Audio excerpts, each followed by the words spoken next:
Stay. Stay.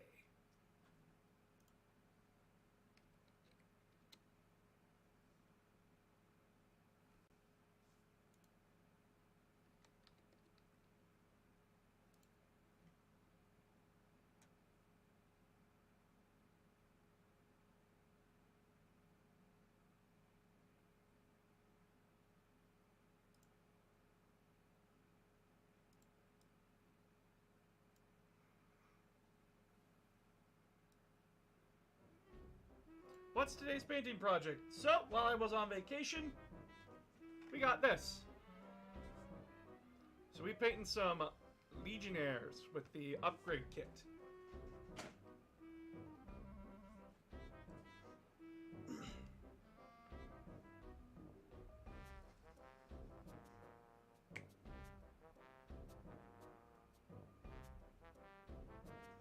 And today, we're just gonna vibe, we're gonna chill. If you're studying, just kick back, relax, listen to the chat, we'll listen to me talk. All that kind of stuff.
Hello, baby.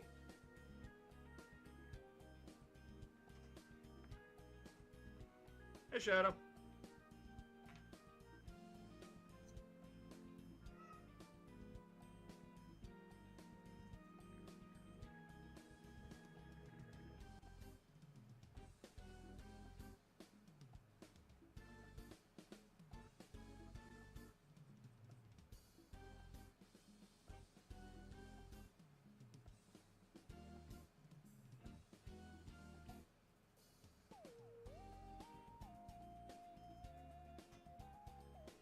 Today's episode of Bleach was wild.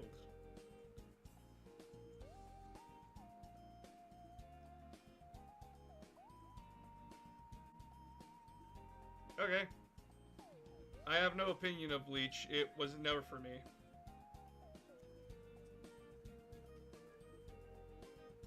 Glad you liked it, though.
Hopefully we have some new people from TikTok joining us tonight. Hopefully. I was talking about it in the comment sections today of today's video.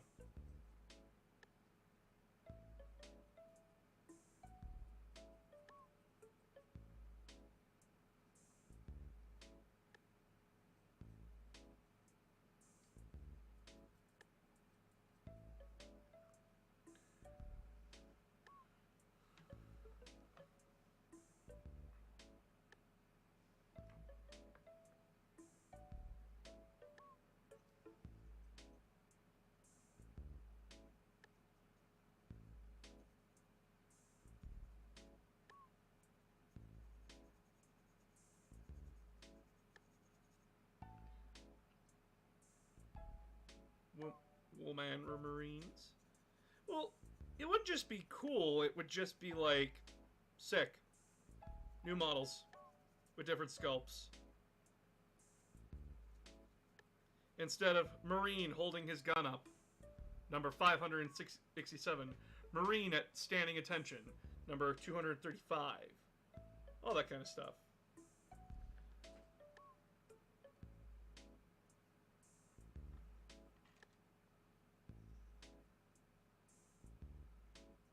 Plus, it wouldn't even be that hard to do in the lore. You had Belisarius Cawl crack the code on how to make Space Marines. And everyone was like, no, you can't do that, it's stupid. Why not? He had everything he needed to do it. Gulliman literally knew where the Emperor's laboratory was. He was privy to that information. All of the Primarchs were. It's just that Gulliman took advantage of it. Cawl could easily make Space Marines with booties.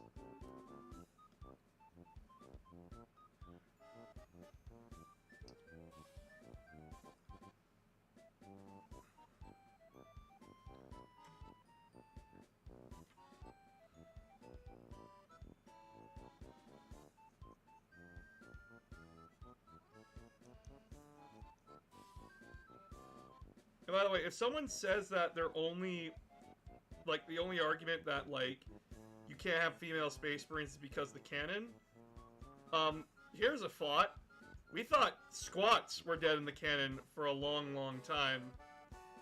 Eaten by bugs. And now they're back. So, like... GW can just kind of do whatever the fuck it wants. It's their story, they can tell.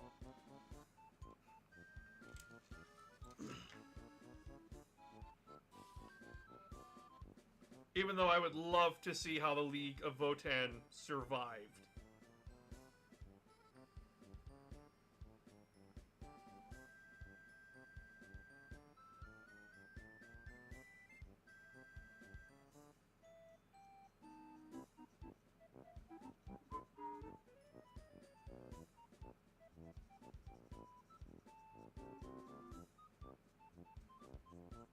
Because I'm a simpleton who loves himself some plastic crack.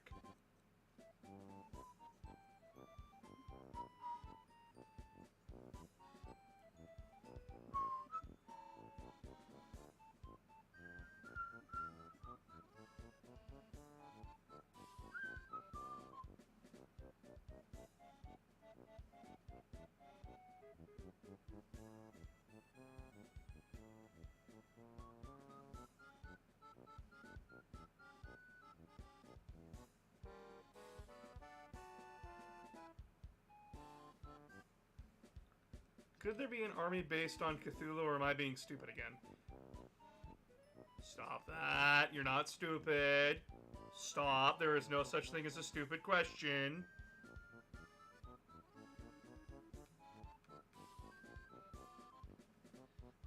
If you want a Cthulhu-based army, you're just gonna be playing Chaos Demons. They're pretty much the closest you're ever gonna get.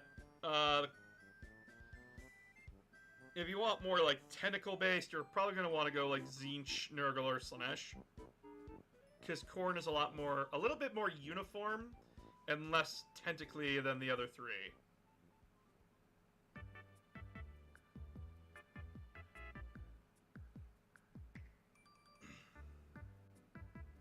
Just as an example.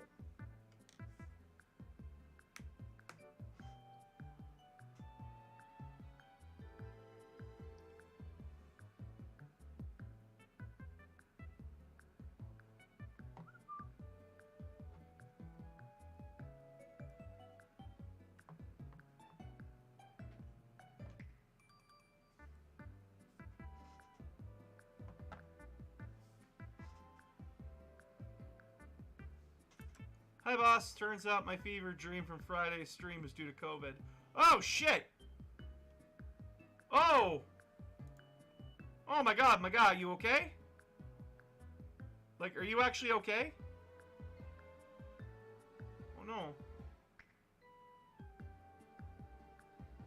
Oh, Fall Knight. You'll be okay, buddy?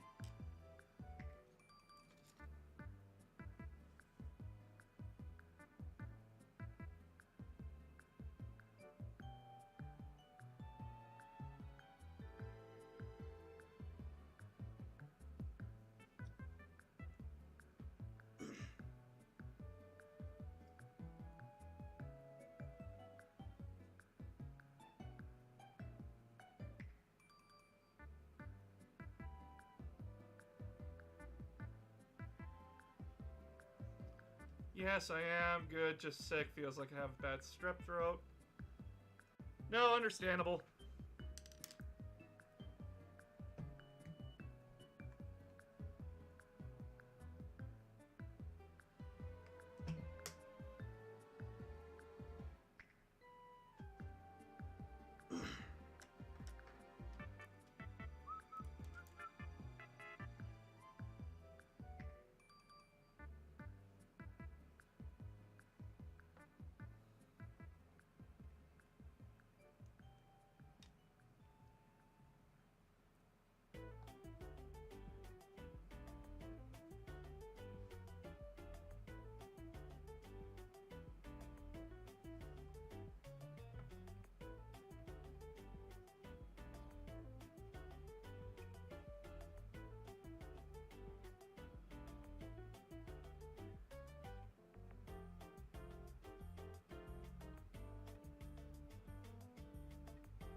Probably would have been smarter to paint as I built, but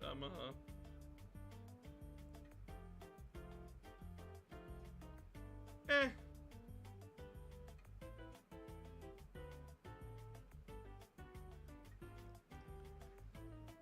But yeah, the most Cthulhu army is demons. That's pretty much all you're gonna find. The next one after that would probably be Death Guard, but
who was the titty monster from your TikTok on 40K? So, GW. Oh, wait. You mean today's TikTok or the other day's TikTok?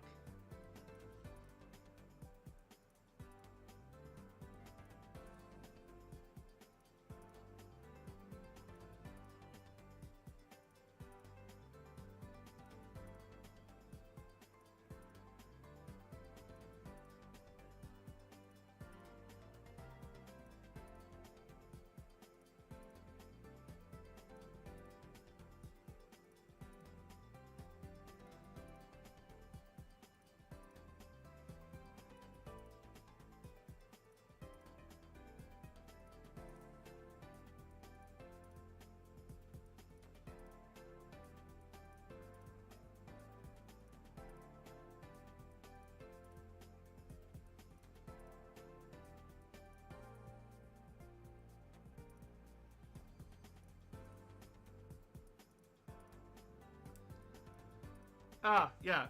That's just a Emperor's Children Marine heavily mutated by Slaanesh. Potentially Noise Brain. That art has been around I think as far as 3rd edition, actually. That's like the iconic Slaanesh Marine art, is what I showed in that video. That's like what they use for like a lot of Emperor's Children art. Because like to describe the Emperor's Children, that's basically how they all look like now.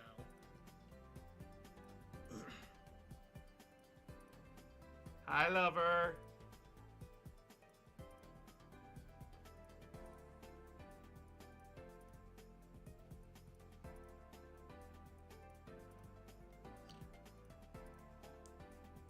But yeah,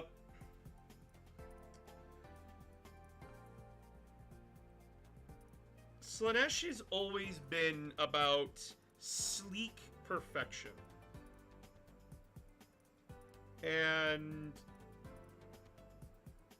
what is horror to us is perfection to another being.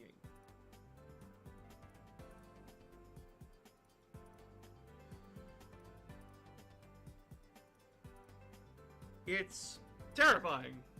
What are you painting tonight? We're painting Legionnaires.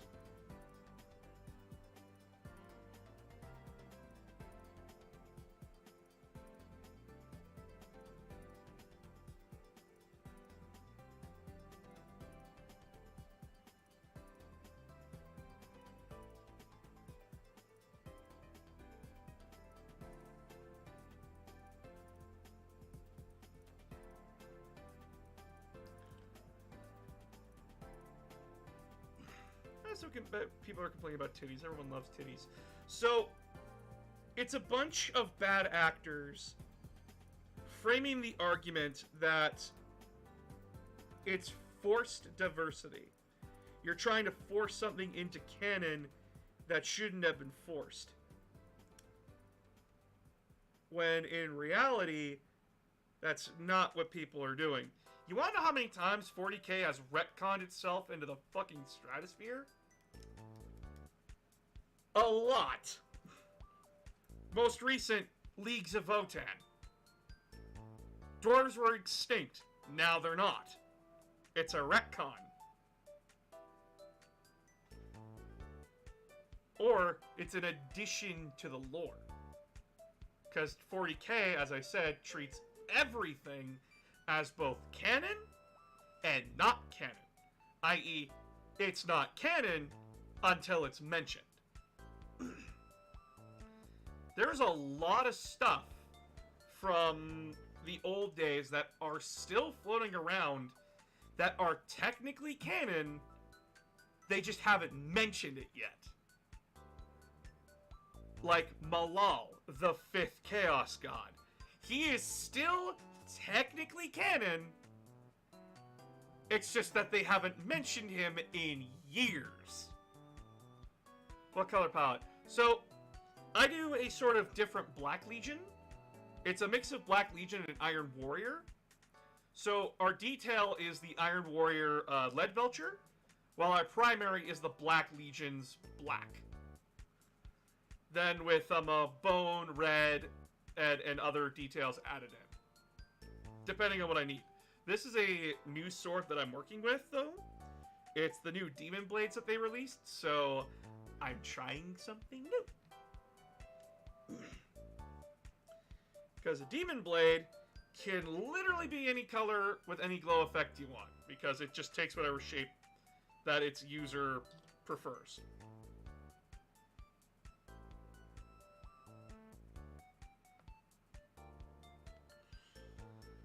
But yeah, there is nothing that GW has not retconned before. Hell, guess what? Horus being the son of the Emperor is technically a retcon. Horus was not even a Primarch. Horus was just the Emperor's greatest general turned against him.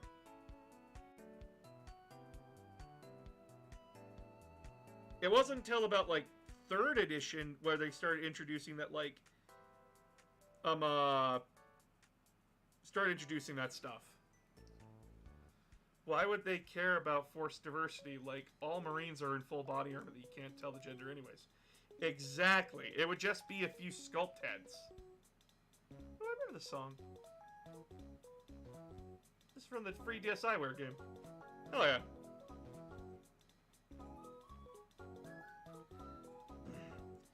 And they care because they have fragile egos. 40K for the longest time, and this is just the brutal truth of it, has always been a boys' club. It's always had, like, it's always been very hard for women to get into it.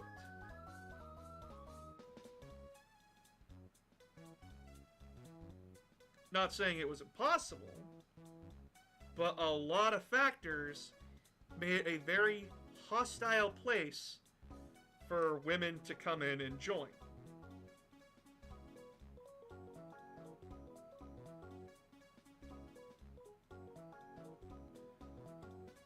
Whether that be because women felt like the guys were either being too creepy, or the guys were being like, ugh, you don't know what you're doing, you don't know what you're talking about, kind of shit. And that's... it's bullshit. It's bullshit either way.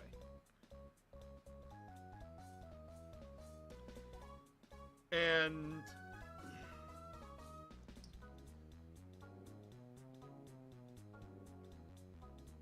a lot of people just aren't interested in the grim darkness of the far future. It's a very grim story, and a lot of people aren't into the grim and gritty. And that's fine. By the way, that's completely fine.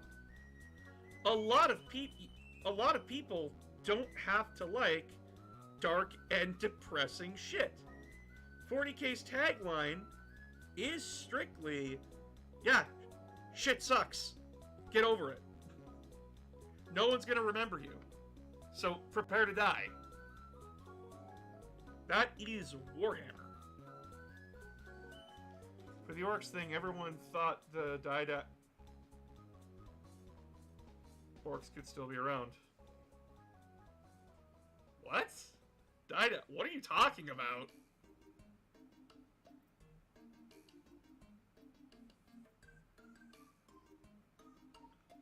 This song is what I envision Shadow is constantly going through in his head.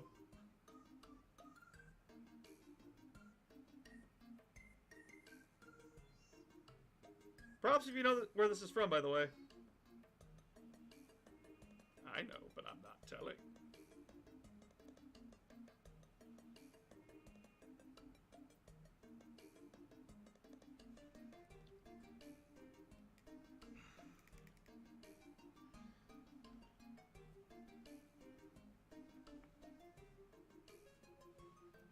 But yeah, 40K has always been a pretty macabre, pretty depressing boys club. And a lot of bad people infiltrated our community.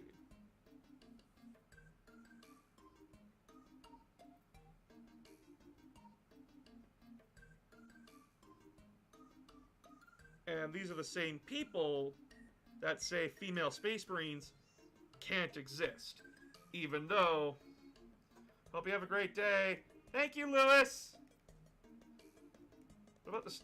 Do you like the Stargate series? I've never watched it. And I don't get an opinion on something I haven't watched.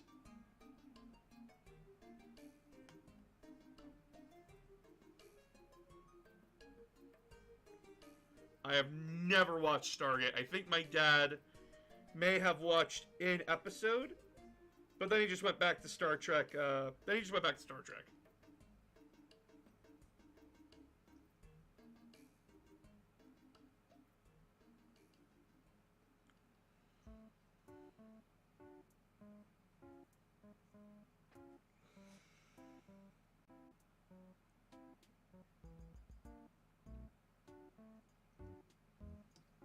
Yeah, no clue on anything Star Trek, I'm sorry.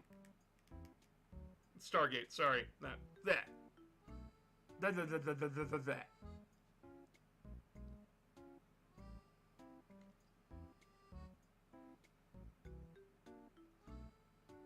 But guys, I don't even know what Stargate's about.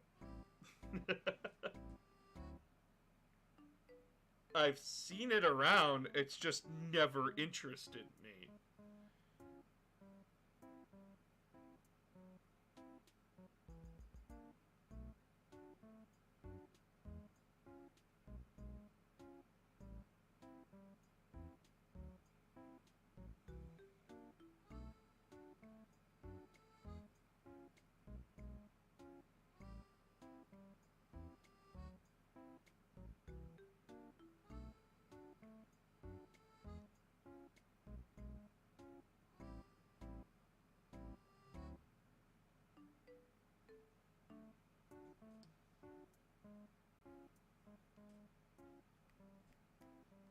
If I was feeling better, I could talk about it for hours.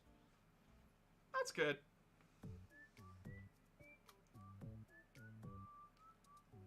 It was made the fucking nuts who made the Zilla movie.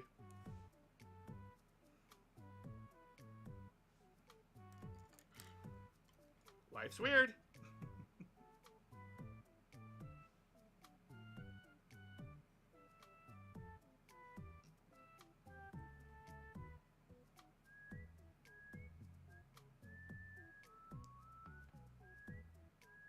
But yeah, I got into an interesting topic today in the Discord about like comic books and stuff. About people like Alan Moore and Frank Miller. And comic books are a very interesting industry and medium. And it's kind of where like I developed my idea that if you have a company, it needs to be run by both creative people and business people, not one or the other. It's both that need to run it.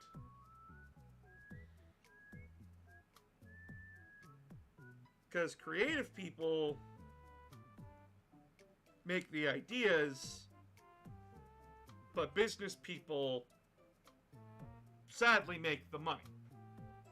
And you can't do creative ideas in our current climate without some pizzazz.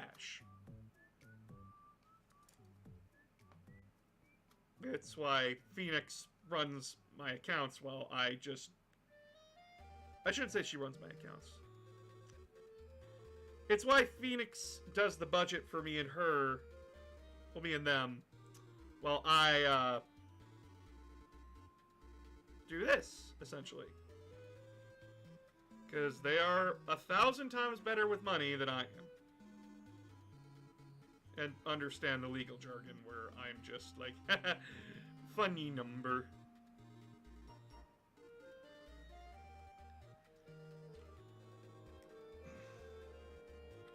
But with Alan Moore and Frank Miller and so many other comic creators, oh boy. Now, a lot of you are probably wondering, like, who the fuck are those two that you're talking about? Alan Moore is the guy who wrote Watchmen. He's the guy who wrote The Killing Joke. He's the guy who wrote For the Man Who Has Everything and Whatever Happened to the Man of Tomorrow. Essentially, he wrote philosophy into comics. And if you've read Watchmen, by the way, spoilers by the way, if you haven't read a nearly 40-year-old comic, Watchmen is the story about how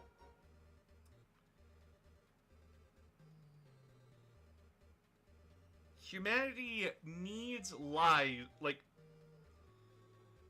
doesn't need it. It's how we need to frame objective morality. Because in the story, a hero group used to exist, but then they split off and like did their own kind of thing. But then one of their team members gets murdered. So, they go on the hunt to figure out, like, who killed their friend. And it turns out, in the end, that it was their partner, the smartest man in the room, Ozymandias. And there's another character in this. Why am I forgetting his name? He's like every edgelord conspiracy theorist's like wet dream of a character. Basically, Rorschach. Rorschach's that guy's name. Yeah. Basically, Ozymandias makes it so that he is going to kill a large population in New York, like half the city. But this monster that's doing it is going to unite humanity together. And the heroes say, "We're going to stop you!" And he's like, and Ozymandias pulls the rug from under them and says, "I already did that an hour ago. I won." And Ozymandias did do what he said. It just came at the cost of millions. Now, Rorschach is black and white, narrow morality. I.e., Ozymandias kill people, that's end of discussion. He's a bad guy. However, through his actions, Ozymandias brought world peace in their world. And Rorschach is killed by the Atom. By the way, it's that blue guy that you've probably seen in the comics who's like completely naked. He's killed by him to facilitate that lie. But Rorschach had already counted on that and sent out a journal that literally just needs to be opened with all the evidence that someone would need to sink this new utopia that Ozymandias created. It all depends if the person who opens the book agrees with Mandius or agrees with Rorschach. The story is, do the ends justify the means, but it does not answer that question because it's not supposed to. It puts it at your feet. It tells you, who do you agree with? Do you agree with the conspiracy nutjob that is Rorschach, who is known as a violent sociopath, who basically, no matter what it does, the truth must get out. Even if that truth would cause millions to die, it's better than living a lie. Where Ozymandias lives in the world of the ends justify the means.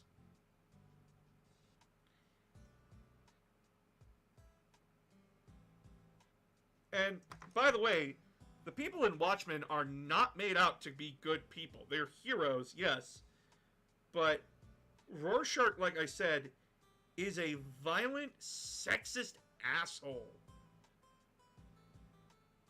Asshole when you read the book. And Ozymandias is holier than thou. I am always right. Everyone should have just listened to me from the start. I.e., it's my way or the highway kind of a thing. It's why he didn't tell anybody. And when the person who did find out was his old teammate and found what he was going to do, he had him killed. Because it would compromise the peace that Mandius wished to ensue. Yes, it's a false peace. Like, it's a false world you're living in. But there's no more war. There's no more, like, humanity is actually moving forward. No, this book was also written during the Cold War, so, like,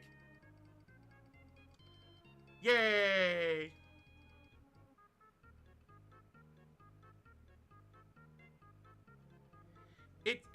Alan Moore is very good at writing in that way. But he also has a problem with modern superheroes. And it has a lot to do with how the industry basically fucked him in the ass. Pretty much. What do you prefer? Do you prefer to live in the realm of a lie, but a comfortable lie? Yeah, millions had to die, but now billions can live on without the threat of nuclear annihilation. And I know that frames the argument that, like, Mandius was right, but the book does not go out of its way to say who was right and who was wrong. That was Civil War's mistake. It's a very nuanced take. And Alan Moore is very good at writing nuance. I've read a thesaurus.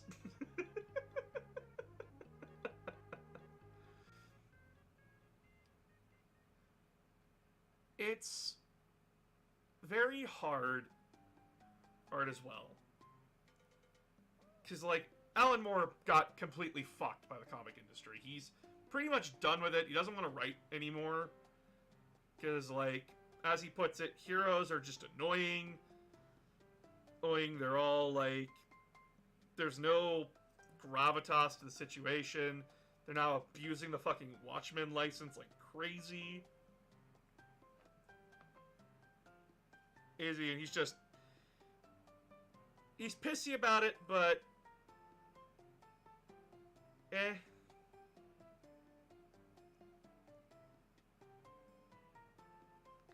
what can you do?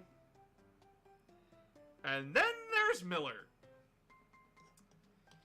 I used Linkaris' description of him, where, like, Alan Moore is like the cool grandpa that you invite over to dinner, who then, like, slowly, like, as you talk to him, he just goes from, like, telling awesome stories to just basically bitching about how his neighbor down the street pissed him off, to, Alan Moore, Frank Miller, who is just the fucking grandpa you invite to Christmas dinner out of necessity, even though no one wants him there. Oh, no, Thanos is fucking in the wrong on that one, and I'll explain in a bit. So,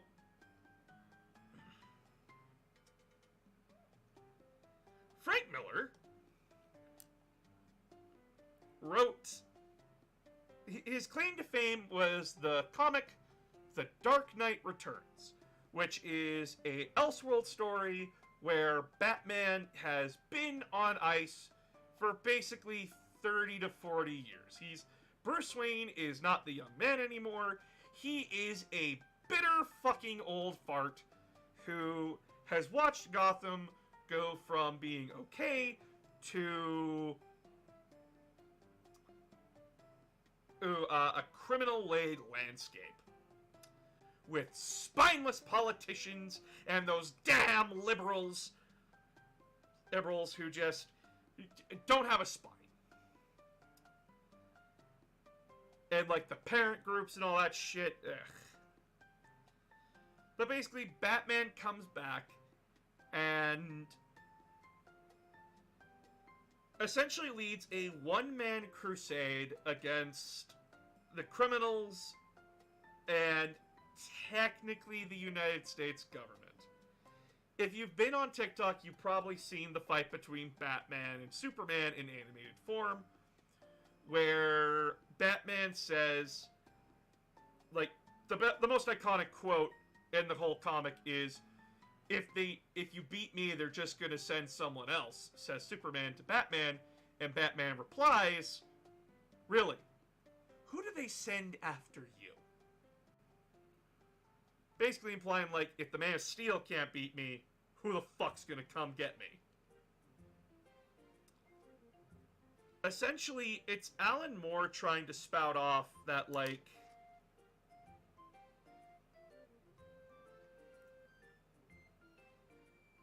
it's basically like he's basically making populist arguments in the comics, and it's not a good, nuanced argument.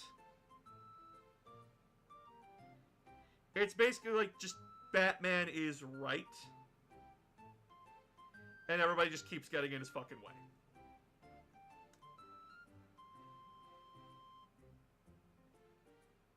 And it is not a argument you want to be on the side of.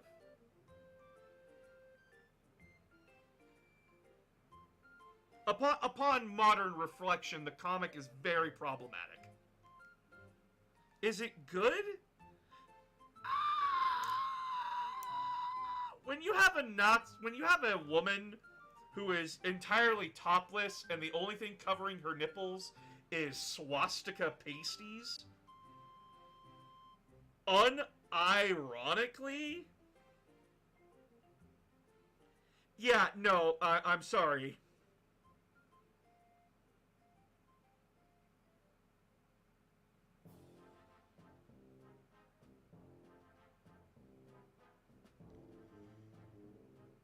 It does have some really good iconic moments in it, and like,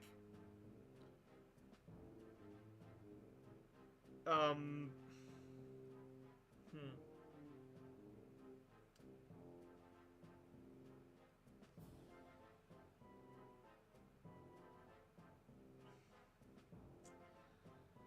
It's very much that, like, you should just be able to do what you need to do to get the job done. And it's a very nihilistic look at superheroes.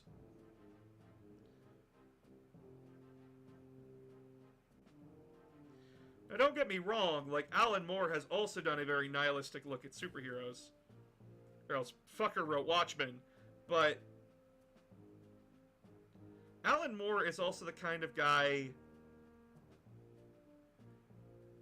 who also wrote the stories For the Man Who Was Everything and What Happened to the Man of Tomorrow.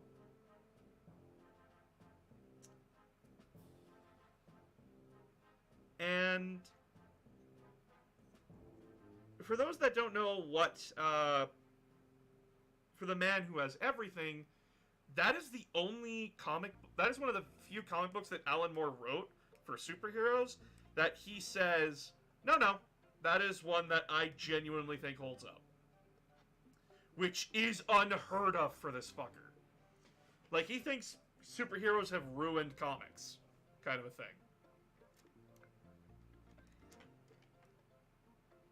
thing. That's just Moore's take.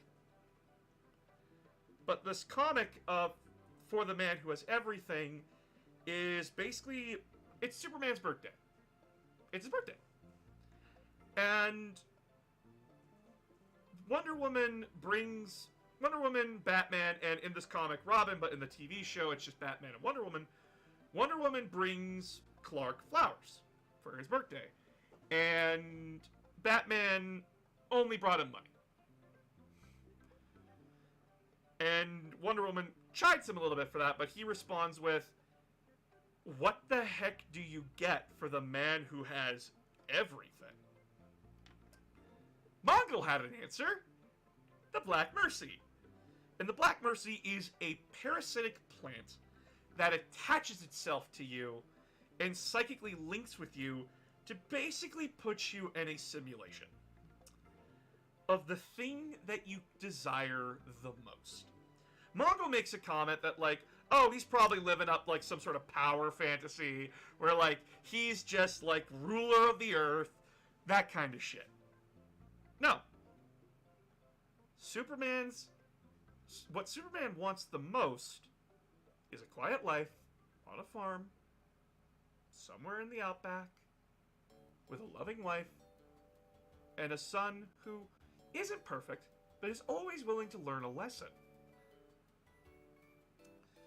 But throughout the comic, Superman is resisting the fantasy. He is resisting it because it's too damn perfect. And there's a heartbreaking scene where he has to tell his son that you're not real. That you're just a figment of my imagination.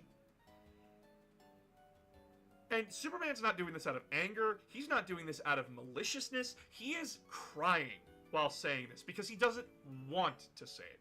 He doesn't want to leave that fantasy. But he has to.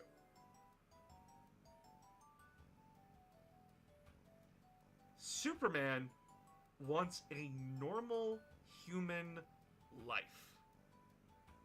As do we all.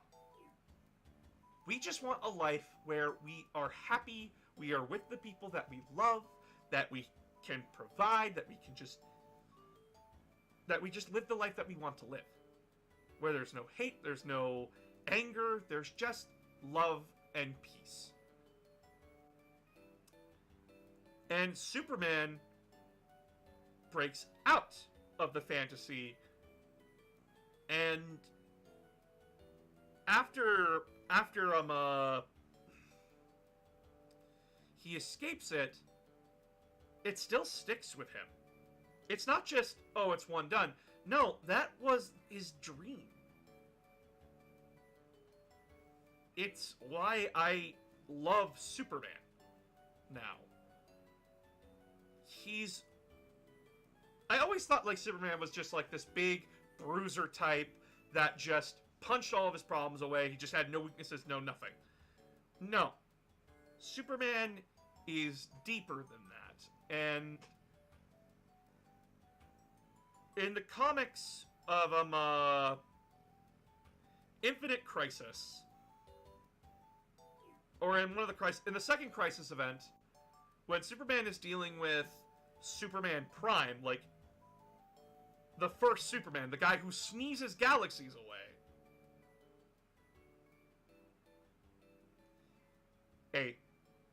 Superman says, like, this guy is freaking the fuck out. He just lost his wife. Lois died in his arms. And he's blaming everybody for how fucked up the DC universe has gotten. But our Superman makes the response, how could your world be perfect if Superman exists in it? Because a perfect world does not need Superman. And that just shows Superman for who Superman is.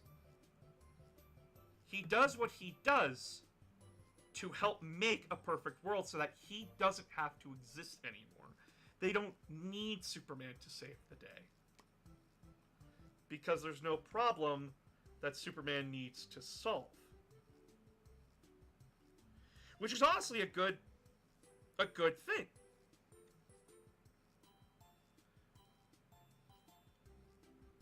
And yeah, like, I get it. Like, Superman, to a lot of people, is just like, oh, he's invincible, no one can beat him. Superman was never meant to be someone that you could beat. Yes, it's harrowing to see, like, him get his ass kicked.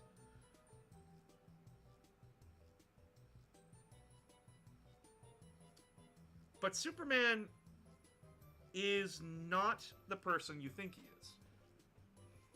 Superman is the ideal. Clark Kent is the man behind that ideal. When you... sorry, I just need to turn off the music. I'll turn it back on in a bit. Superman is the ideal that Clark holds himself to. That with this great power, Clark has to keep himself in check. Because a bad person with his powers would do irrevocable harm. And Superman and Clark always has to walk that fine line. What is too far and what isn't too far? It's why I always feel like I'm surrounded by cardboard speech is very poignant. Because he doesn't get to cut loose. He never can, because he's aware of what's going on around him. And a lot of people are like, well, why doesn't he just kill people? Because it's too easy. It's way too fucking easy to kill people. Especially for Superman. Like, it's why my favorite story with him is What's Wrong with Truth, Justice, and the American Way, or its other title, which I prefer, is Superman versus the Elite. Superman vs. the Elite is a comic where Superman's morals and philosophy are put to the absolute test against a new group of murderous anti-heroes calling themselves the Elite. And the Elite offer the permanent solution, the proper dosage of what you need to do with criminals. Kill them! Just kill them! Fucking murder them! They're wretched scum!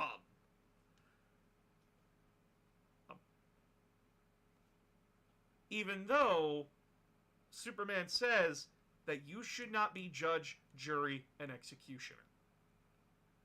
They act like judge, jury, and executioner. They do what they want when they want to because they have the power, hence why they make the rules. Sounds familiar, doesn't it? Now, Superman sees the world basically kind of just turn against him. Because, like, yeah, these people that have murdered people endlessly for the past, like, decade are now gone. They're not hurting anybody anymore. But Superman sees it for what it is. It's a slippery slope. And eventually he gets tired of the Elite just murdering people. And picks a fight with them, essentially.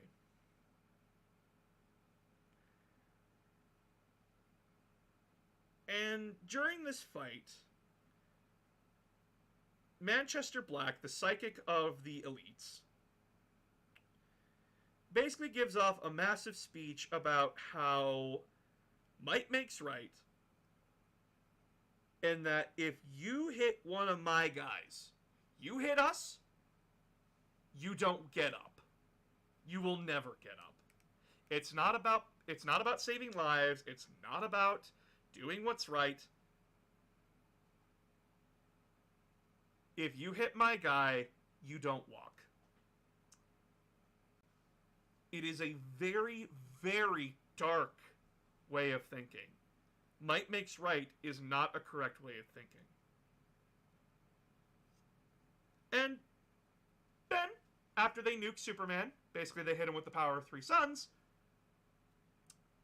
Superman snaps. Superman snaps right in half.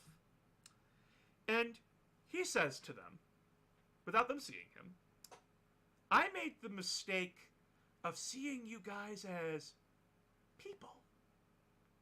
I won't be making that mistake again. And he brutally picks apart this group, one by one. Hits one of them with a toxin that stops their heart. Just, they die. Goodbye. No funeral for you.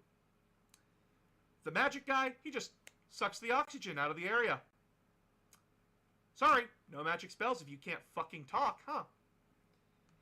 And then Manchester Black, along with the guy who nuked Superman, teleport back to Earth, i.e., under the assumption that he won't hurt us with the sheep around. No. Superman comes in, launches debris everywhere with just the speed of sound, and launches Coldcast, the guy who nuked him, into orbit. And when Manchester Black asks where the heck did he frickin' go, Superman says, orbit. I sent him into orbit at Mach 7. If you had super hearing, you could hear the pop with a fucking crooked smile on his lips. And by the way, when they're drawing Superman like this, he is in ugly Superman. He is like a Superman you don't want to look at. And Manchester Black is like getting cocky again. He's basically thinking like, oh, I beat Superman because like I knocked him down with my psychic powers. Superman just focuses heat vision through the poor fucker's eyes and just scans his brain for abnormalities, and he cuts it out. Heat vision. Focus through your pupils like a scalpel. Instant lobotomy. And after he basically breaks Manchester Black, Manchester starts crying and says, "You don't do this." And Superman says, "I do now." And he only stops when a person who comes out and basically says, like, you don't do this, like, you are better than this. Like, you shouldn't do this. It's wrong. Even though the same character was in support of the elite the entire book.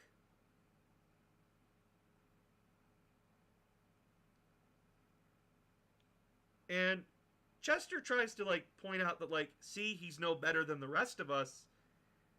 But Superman reveals his hand. No, you did see. You did see what that kind of violence brings. And it scared me when I decided to cross it. And Superman reveals that he planned to do this from the very start. The elite could never beat him. But his point wasn't that he was just going to beat the elite and call it a day. He needed to show the world what would happen if he chose to do what the elite did. It's not an argument that he couldn't do it. He can. Oh, he most definitely can. He chooses not to. Because a good person does not need to kill to get their point across. A good person, yes, continues to offer a helping hand to those who would take it, but will stop those who want to hurt people. Who want to continue to be problems.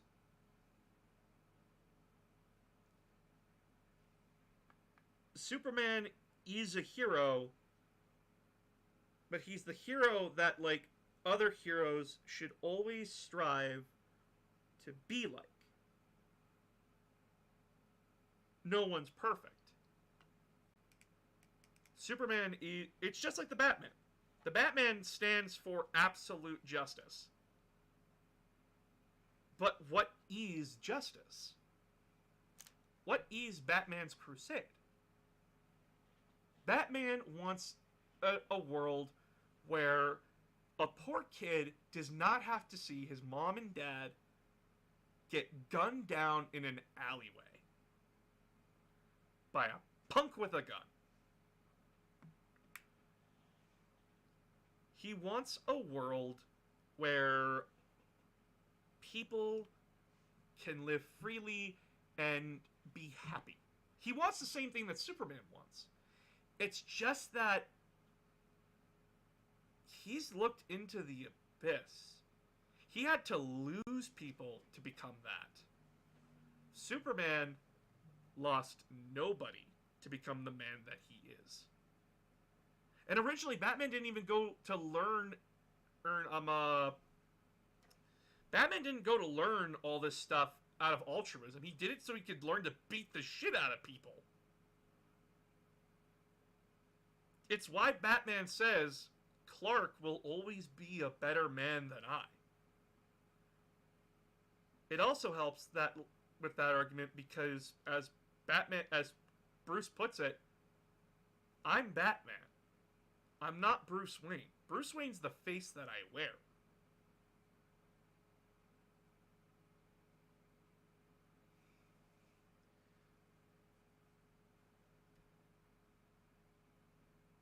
Superman and Batman are two sides of the same coin. They want the same thing, but Batman's going to be the dark, broody one about it. It's why they get along so well. And it's why both of them trust each other. It's actually quite heartwarming to see the two interact. My favorite interaction with them is Batman and Superman versus the world.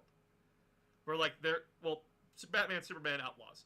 Where, like, Lex Luthor is president and he, like, it's based on a comic, but it's great. And, like, there's just this simple scene where, like, Superman is injured and Batman's carrying him through the sewers. And it's just, it's a really sweet topic that they talk about. It's like, do you remember Firefly? Whatever happened to her? She died. Like, oh no. Why do all the good villains die? Clark, what the hell is a good villain? I just love that banter. It's good banter between them. They're good characters. I hate this, like, broody, like, has to, like, know everything Batman that DC has done recently, because that's not Batman. Batman has always had, like, this little snarky wit to him.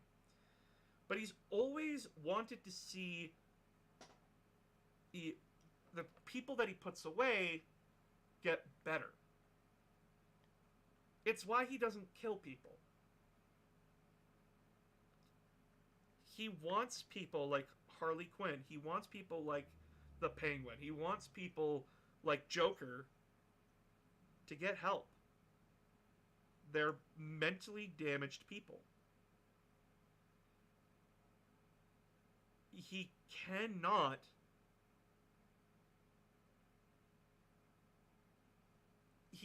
just let someone go. He wants people to get help. Because he wants to prevent future problems. Same with Superman, but Clark doesn't have a way of paying for that. If you guys notice, Bruce Wayne spends all of his fortune, like, trying to do criminal reform and trying to cure a lot of his supervillains of, like, the problems they have. It's just that it's not fast enough for their liking, or they're so far fucking gone that, like, they don't want it.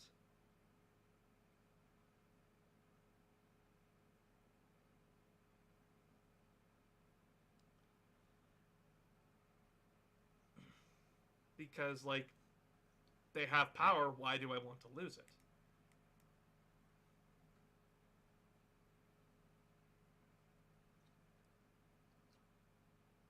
The difference between Batman and Superman is that where Superman has to keep himself in check because his power is just ungodly. Batman has to keep himself in check because he is at the tightrope where if one bad thing happens, I'm killing a man. Batman will not hesitate to snap someone's neck in the case of a bad day. That's why Batman does not consider himself to be a good person. Because he knows that he is not well. For fuck's sakes, he dresses up in a bat suit and beats the shit out of criminals. At night.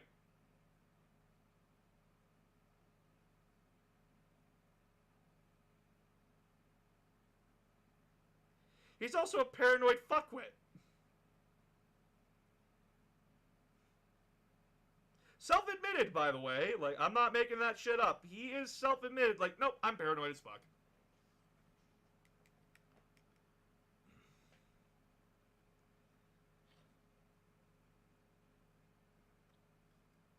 DC has always done the argument of these are people you should look up to, that you should aspire to be.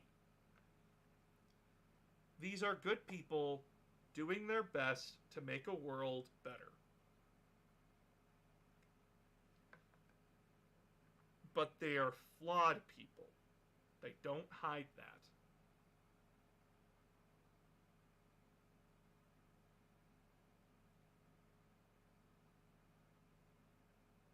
And that's good writing, honestly.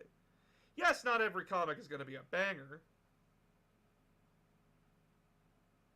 Banger for every for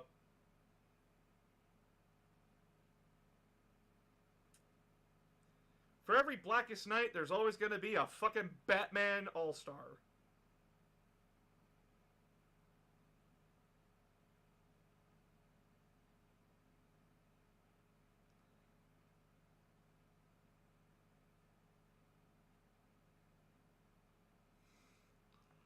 Fuck Batman as DID. He does!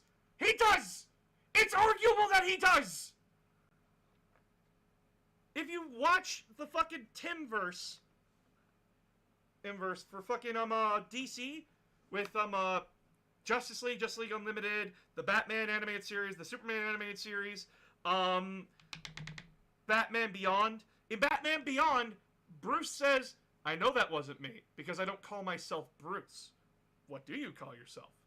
Batman. Bruce refers to himself as Batman in his own head. Which, by the way, Terry McGinnis, best Batman. I will not be taking questions today.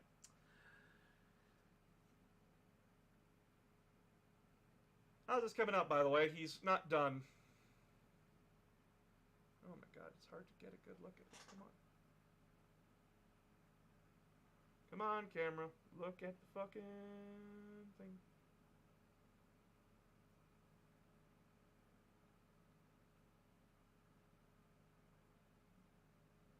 I'll take a picture of them later. Fuck. But yeah. And a lot of people are probably going to ask, like, well, there's a trinity, right? There's Batman, Superman, and Wonder Woman. What is Wonder Woman? Wonder Woman is the middle ground of that. Zeranar. No, I don't think so. So, Wonder Woman is the middle ground of the two. She is the one who is willing to put the dog down when it needs to get put down. She is a warrior. She does what she does best.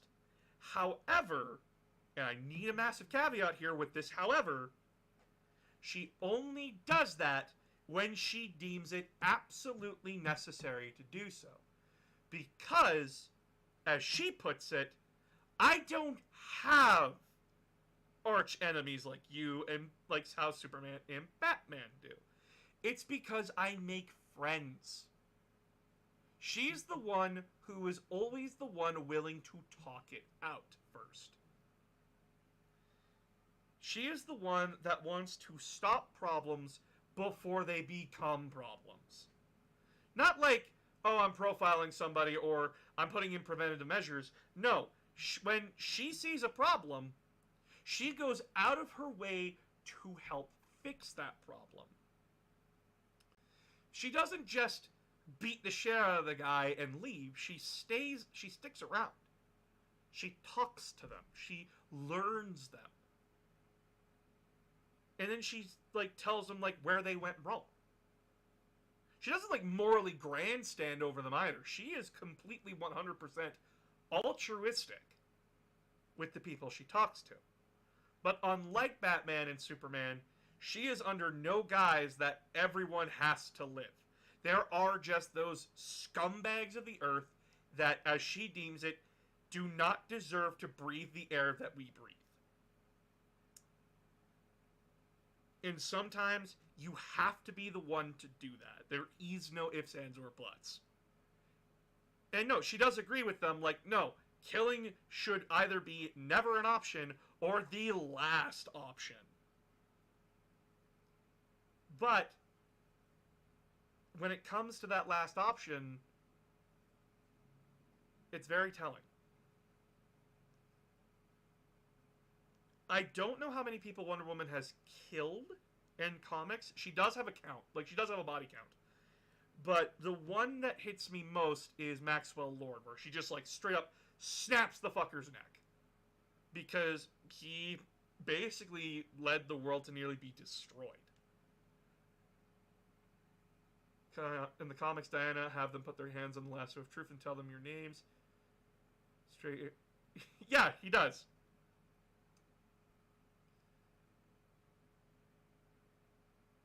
Yes. Oh my god. Yes. That's what I like about the DC universe, is that its heroes are nuanced in that way. Like, the big three are in that way. Even though, like, Superman has quickly become one of my favorites. I don't know if he's my absolute, but he is one of my favorites. My favorite would always be Green Arrow. He's great. I love him. Fucking Oliver. Then, like, jumping over to Marvel. What does Marvel do with its heroes that is so very different from DC? Marvel has heroes that you can relate to. Think about it. How many of us relate to Spider-Man? The boy who no matter what he does, he will always choose the moral good. He will always do his best. He continues to get shit on, like, he continues to struggle, but he always moves forward. He doesn't stop. His struggles are very human. His struggles are very realistic. Trying to pay rent on time, like, trying to balance work-life relationships, having a secret that you just can't tell anybody out of fear of them getting hurt.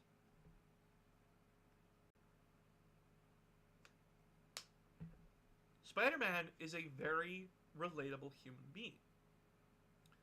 Captain America is a very relatable human being.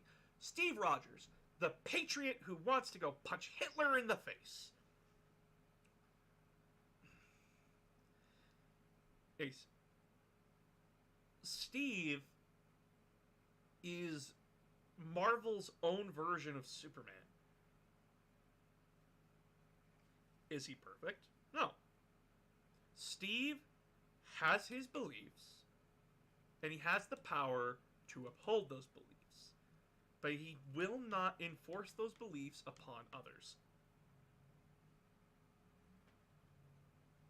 Steve believes that you should be free to do as you wish in the world.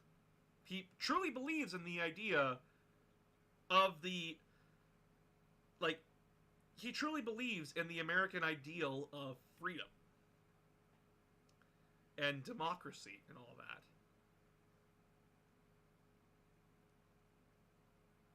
And as he puts it, yes, the place where I come from is flawed. It's not perfect. But you don't just abandon something because it's a failure once. You keep trying till you succeed.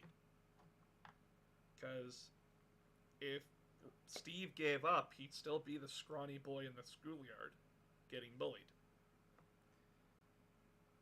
And Steve always believed in standing up for the little guy. Always being the one to just stand up and say when something is wrong.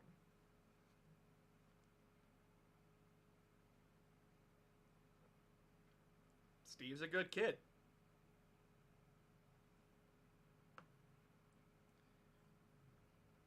Tony Stark. He is a person who has to learn that how he did things in the past were wrong.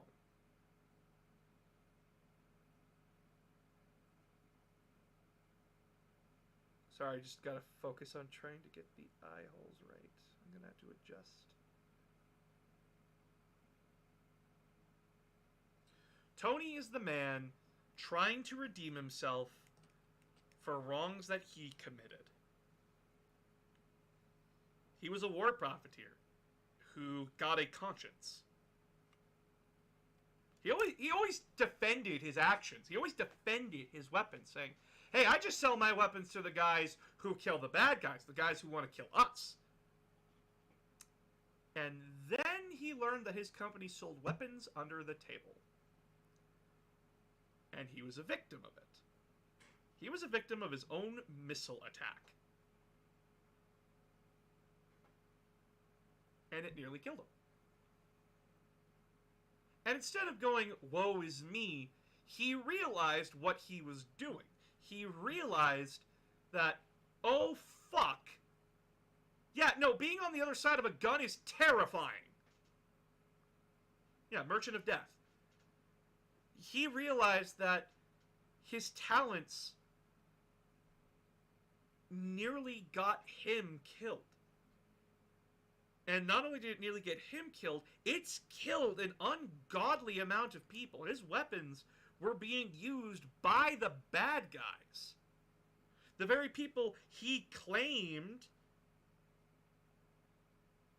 in that he was fighting against.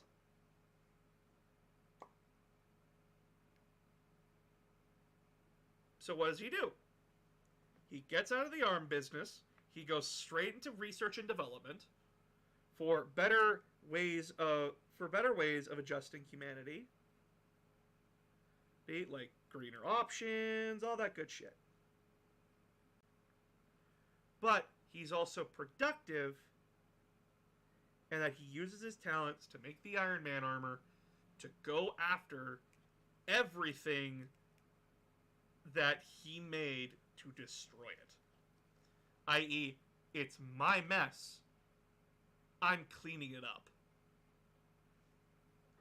Because no one should have to clean up after me. And that's a very way of doing something. Like, a lot of people are like, if I fuck up, I gotta do it. I gotta clean it up. A lot of people are like Steve, where they're like, nope. People deserve to be treated with respect and be treated fairly and equally. Because that is the way that I wish to live my life. And that's how others should live their lives.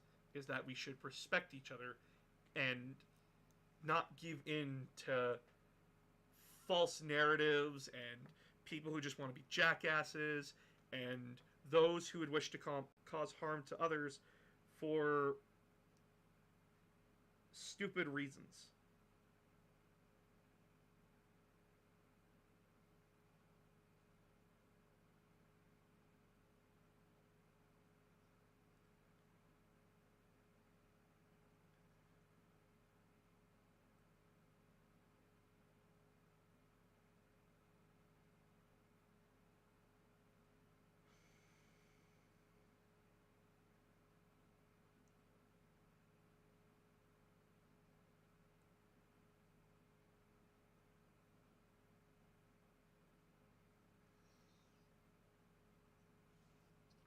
Silver Iron Man.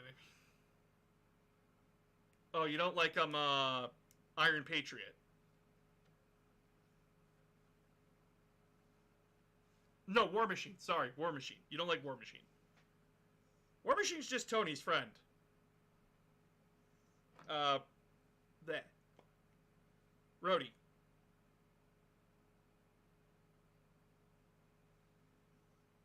Rhodey's a good guy. Why do you gotta hate on Rhodey?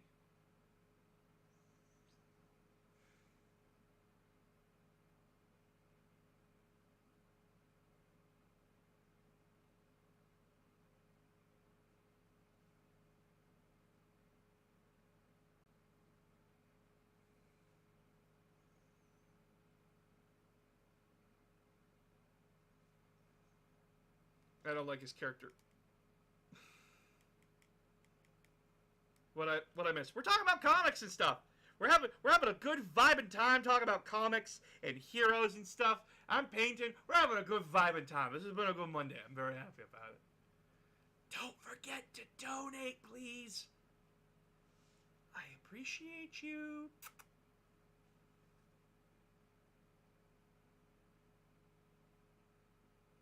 But yeah. Marvel heroes have always been people that you can relate to, that you can identify the struggles with, and such.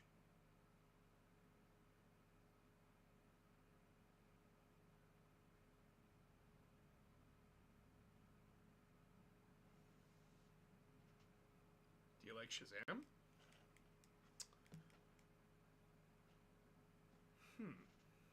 What is my opinion on Shazam? Or Captain Marvel?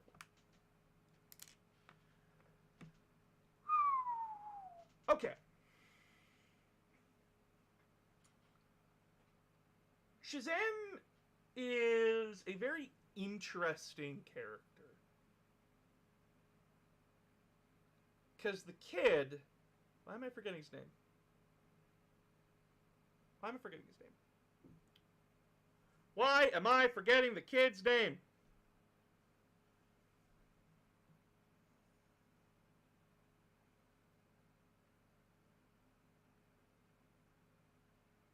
Ah!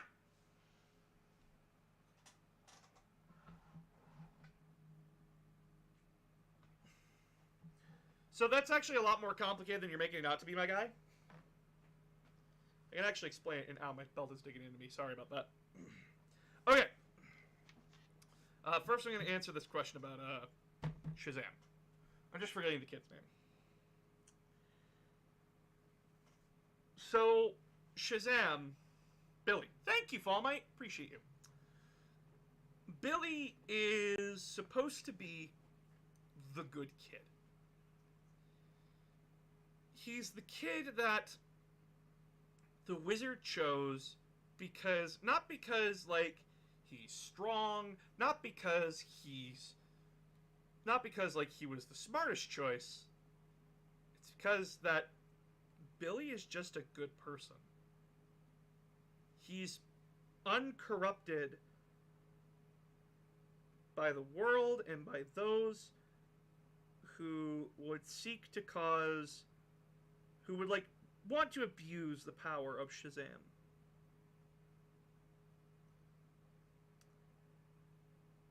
And like Black Adam did. And I don't know how, like, the new movie made him out to be. I heard a lot of people, like, are saying it's good, but, like, Shazam, like, Black Adam's being made out to be a hero now? Even though, like, for the longest time he was written to be a fucking villain. But whatever. Billy is the kind of character who... yeah, he's excitable, he's a kid, but he always means well when he helps people. And every time I've seen him in a show, he's always been the kind of person who is sort of a foil, or, like, trying to be mentored by someone like Superman, who can relate to Billy's situation. Billy has incredible power. Shazam is... he is incredible. He can equal Superman on the playing field.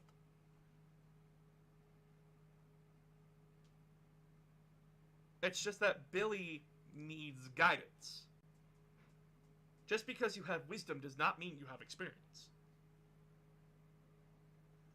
Just because you have wisdom doesn't mean you know how to use it. Just because you have strength doesn't mean that you're right.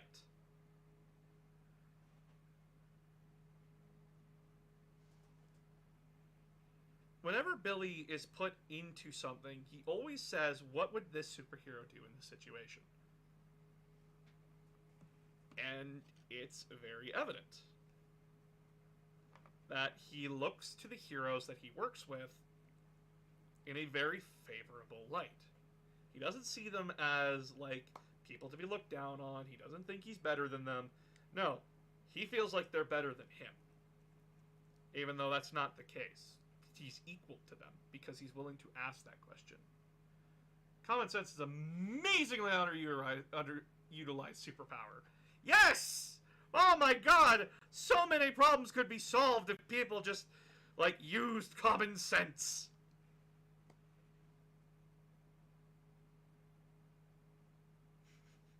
Good shit.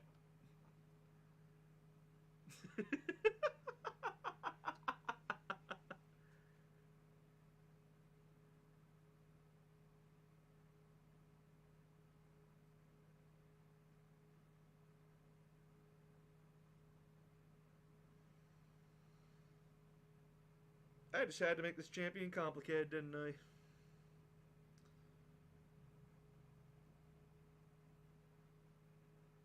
This stream doesn't end till he's done.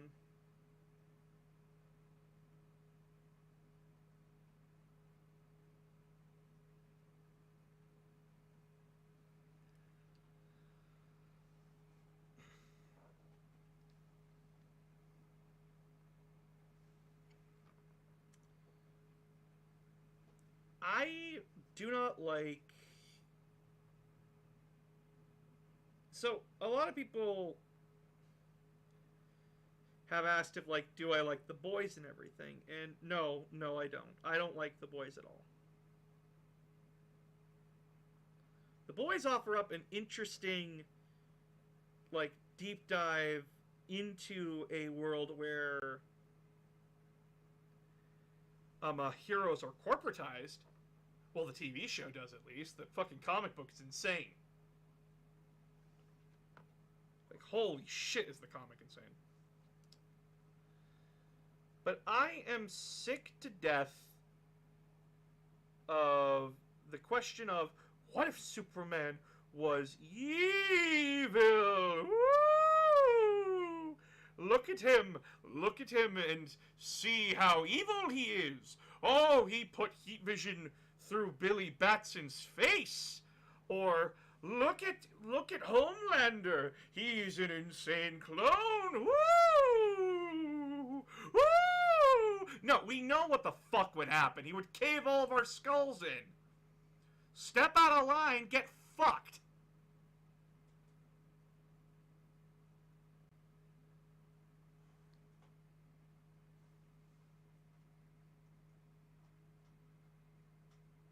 Evil Superman bores the ever-loving fuck out of me.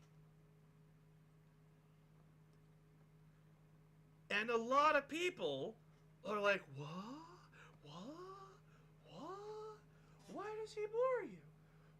What did he do? What? Why do you hate Evil Superman so much? 'Cause he's boring! Holy fuck! Yeah, there is a few. Evil superheroes are just, I'm willing to kill now. It's absolute authoritarianism. Fuck you, it's my way or the highway. Boo fucking who. Or they're fucking the Batman Who Laughs, who's just written to, like, be omnipotent. And annoying as fuck. Because I'm just so smart. I have plans within plans. No matter what you do, you can't beat me. Ha ha ha ha ha. That's not fun. It's boring as shit.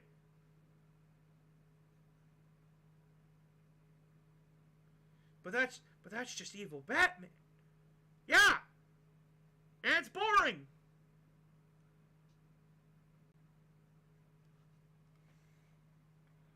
Way to go, using a boring old trope. Fuck off.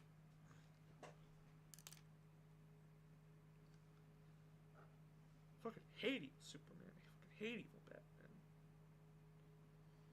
And now a lot of people are going to point out, like, what about, like, Justice League, where they go to the alternate universe and Lex Luthor is the good guy, and, like, their people are bad guys. The only interesting one out of all the bad guys in that universe was fucking Owlman, and that's because he's just the ultimate nihilist. I.e., he's the guy who fucking blinked when he looked into the darkness. And that when he loses by the end of that fucking movie, he just says, oh well. Oh, it was inevitable. I like hero/evil, like Light from Death Note. So I need to actually explain something here. Light was never a hero. Light thought himself a hero.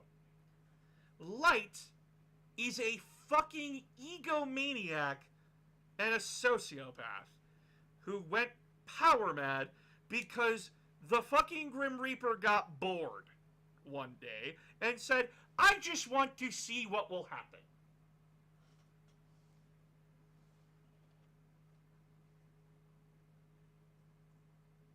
Light was never the hero in his story. Light was the antagonist the entire time, who thought himself invincible and that he could not be touched at all. And then his worldview came crashing down around him because he overcalculated.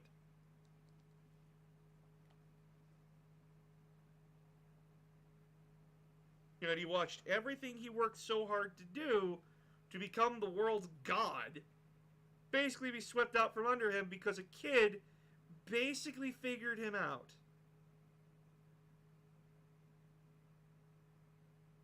Because he got cocky.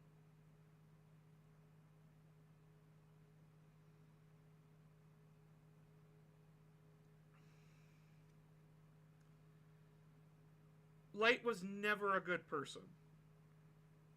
He was a person that murdered people. That, yes, some were heinous. Some were bad. Do not get me wrong. Some people Light killed were bad people. But who gave him the fucking right to be judge, jury, and executioner? No one did. He gave himself that right because he was the lucky one. He was the boy who got the special book from a guy who was bored, who wanted to see what would happen. And to be fair, guy got his wish. He saw it happen.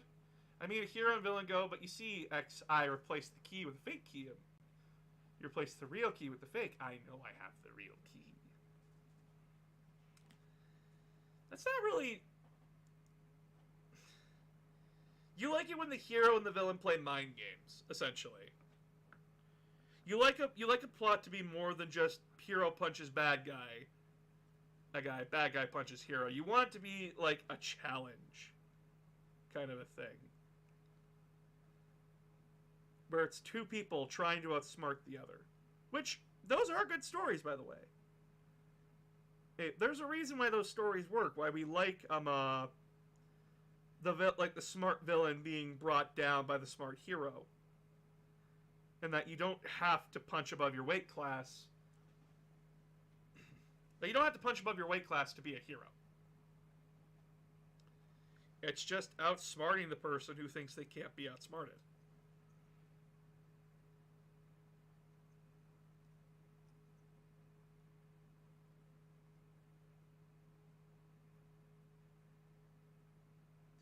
Which, no, those are good things.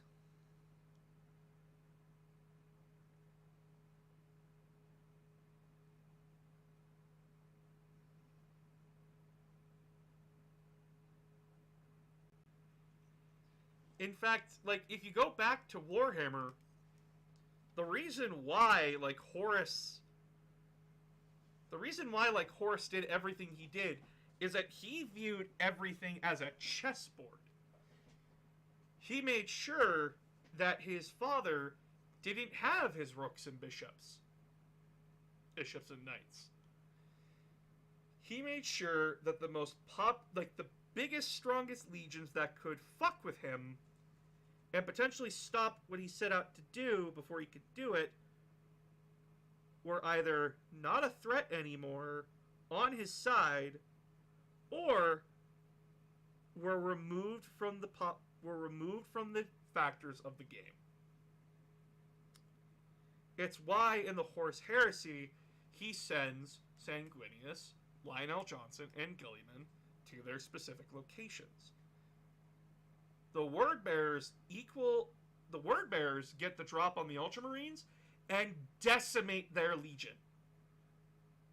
130,000 Ultramarines whittled down to 50,000 in a single engagement. 130,000 lost to 10,000. That is a devastating blow to the Ultramarines.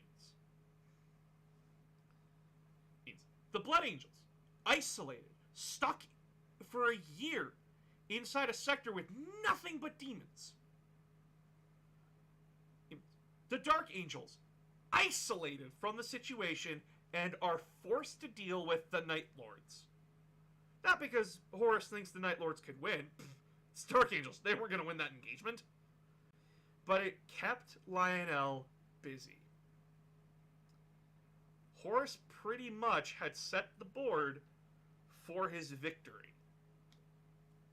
It's just that the problems that came after all of that, he couldn't have accounted for. Like, Fulgrim just fucking off. Angron being turned into a demon prince and basically being, let's just say, indisposed. It was Lorgar trying to basically be like, no, I should be the favorite of Chaos. I'm the one that basically started all this shit, even though he's acting like a total jackass, and it wasn't he who started it, it was Erebus and Cor Pharon who did.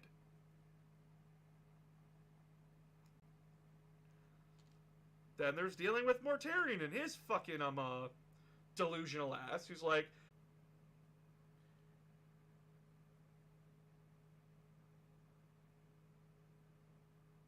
Horus basically was a genius until the gods didn't want him to be. Because it was all a trap. Could Horus have won the Horus Heresy? Probably. If Chaos didn't want him to lose just barely. Can't wait to read that book, by the way. Holy fuck, can't wait to read it. So many answers that I'm excited for. Do-do-do-do. Do-do-do-do. The end of the Horus Heresy is coming. Do-do-do-do-do. I'm just excited, I'm sorry.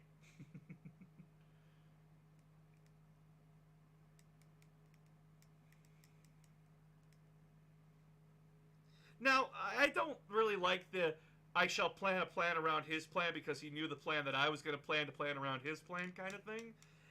Like, that's good stuff, but at the same time, that gets fucking annoying. It's just a one-upsman show at that point, and that's boring as sin to me.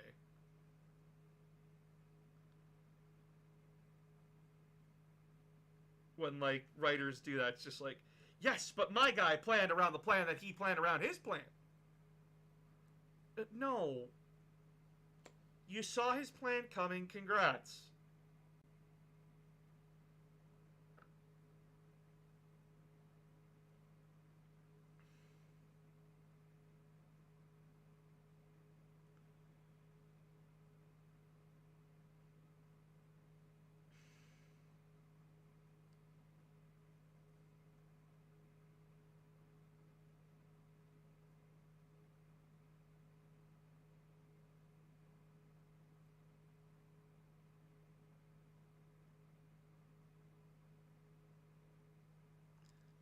If you pick a class to start with for a knob, which would you say?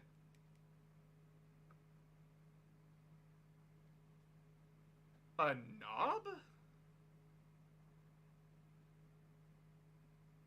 What do you mean by a knob? Or do you mean a noob?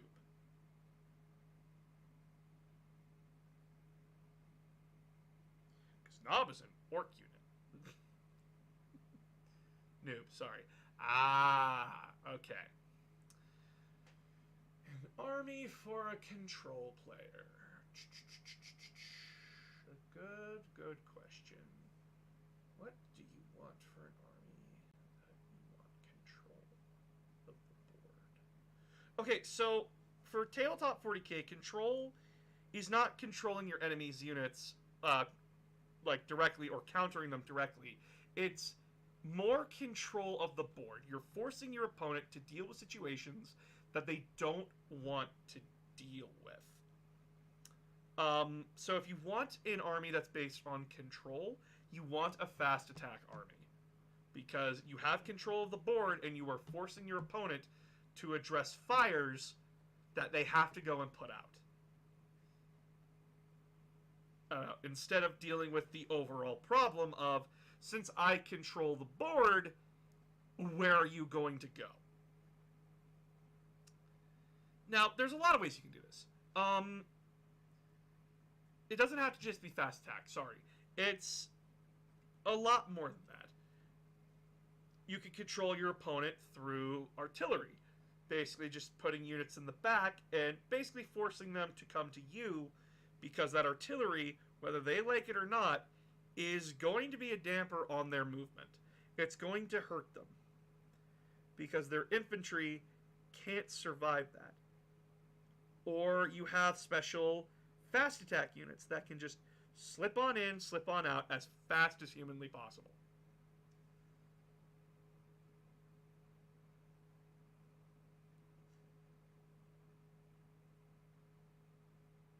Or you have units that just annoy the fuck out of people. They just keep debuffing them. Like, this unit takes a -1 to shoot. This unit does this. This unit can only do that now. The armies that I would recommend for you then are Imperial Guard. Mostly because they're also getting new models, so you might want to try that. Especially since, like, they got their new tank, the Rogel Dorn, which is just a Sherman. Mixed with a Panzer. It's terrifying. Imperial Guard, Eldar. Eldar have very good options for board control and both buffing and debuffing enemies. Like buffing themselves, debuffing their enemies. Then there's... Yeah, brain, come on.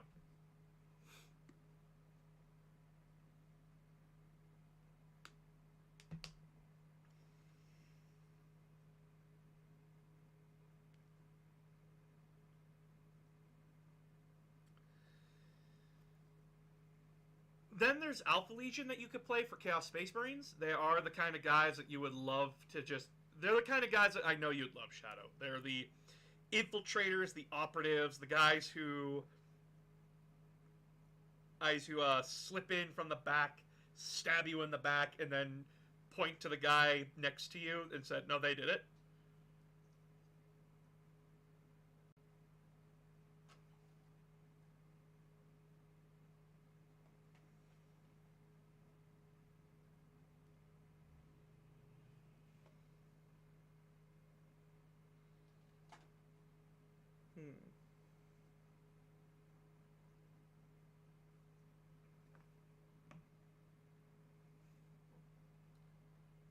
Yeah, I think you'd like Alpha Legion. They're very sneaky. They're very about board control. They're very much about, like, in Shadow Space Marines, Chaos Space Marines. Alpha Legion are a part of the Chaos Space Marines. Well, in their book, but, like, they operate very differently.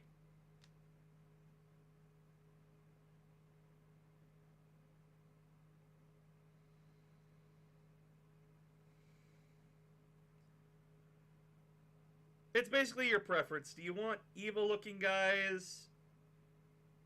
Do you want, like, military soldiers? Or do you want elves?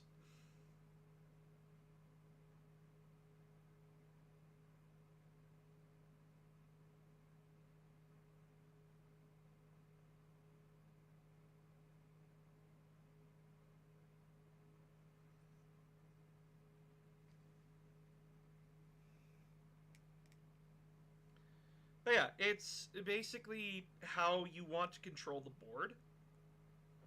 There is no set army for control tactics. It's just how you want your army to interact with your opponent's army.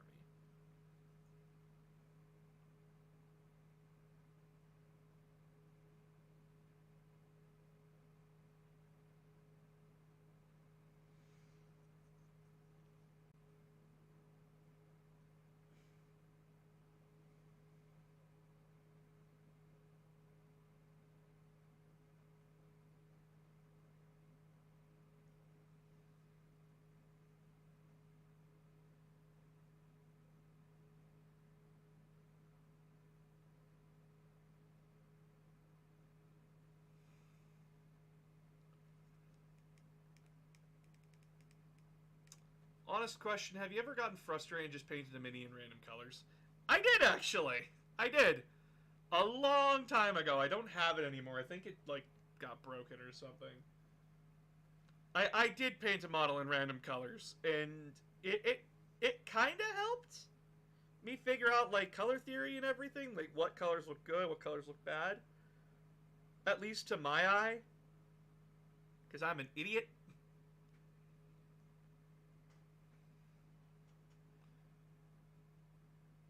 The fuck? Points to Cinder Hill. He did it. What the fuck?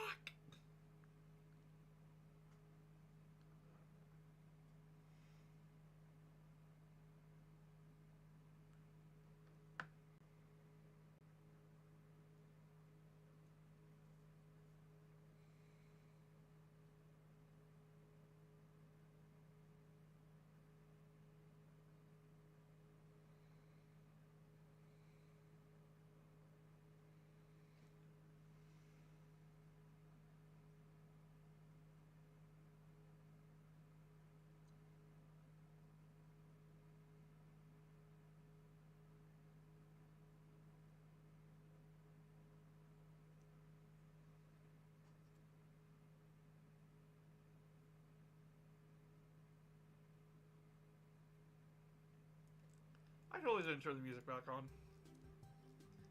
I like purple. How'd the random figure end up turning out, or was it just a mishmash? It was just a mishmash. It just wasn't good. But it did teach me a lot.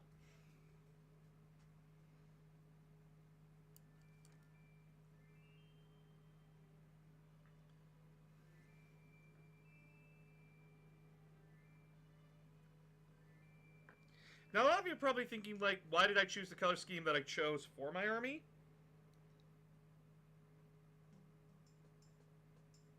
I'll fill you all in. It's because it was the easiest color choice.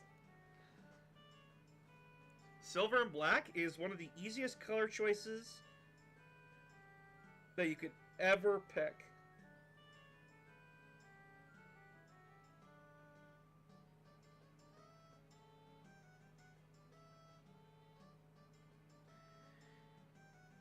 It's very hard to fuck up. And it just looks good.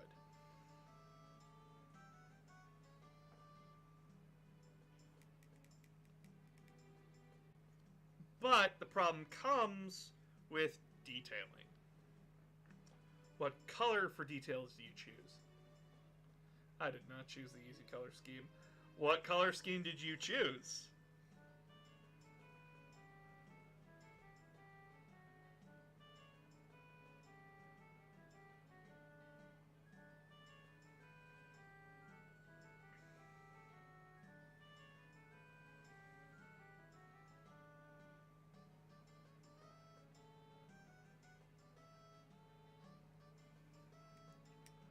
Guys, I'm also going to point something out to you.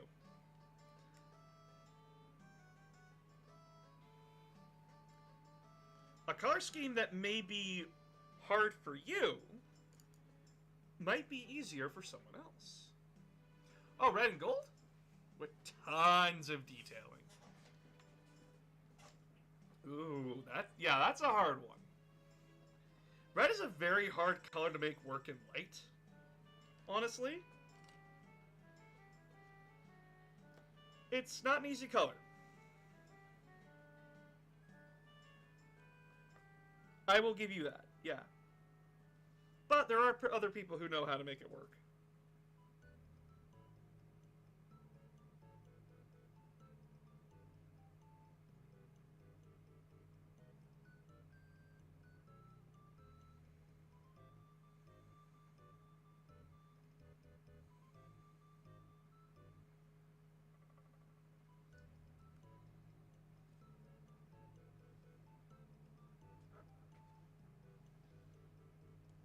Chaos Space Marines steal your shit.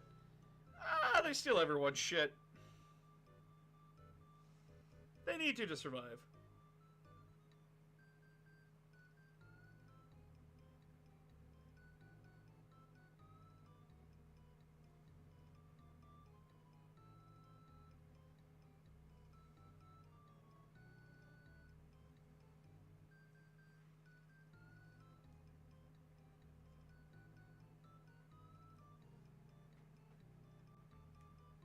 Magnus did nothing wrong. Sorry to be a spoil sport. But he did everything wrong.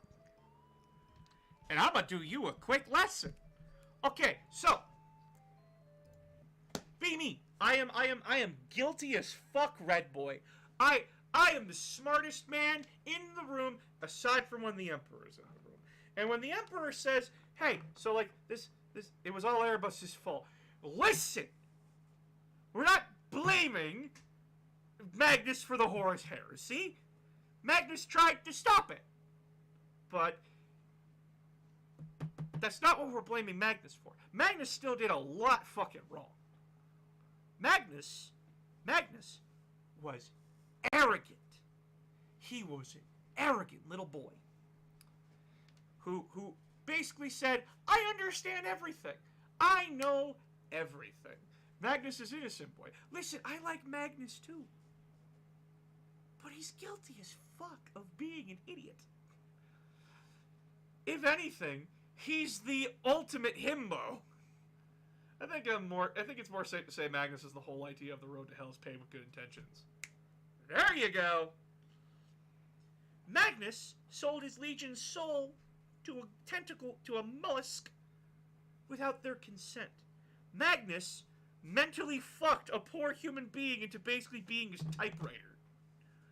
Magnus continued to do things that he wasn't supposed to do and just thought he knew better than everyone else. Which in a lot of respects, he did.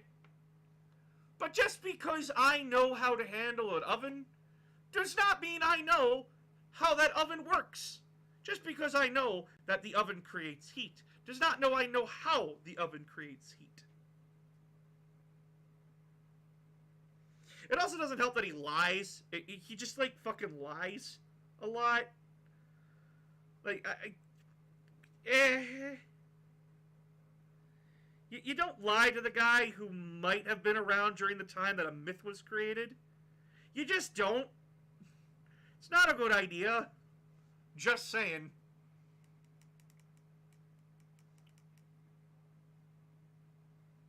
Stab the problem. No, Magnus is not the guy to stab the problem until it goes away. Magnus is the kind of guy who...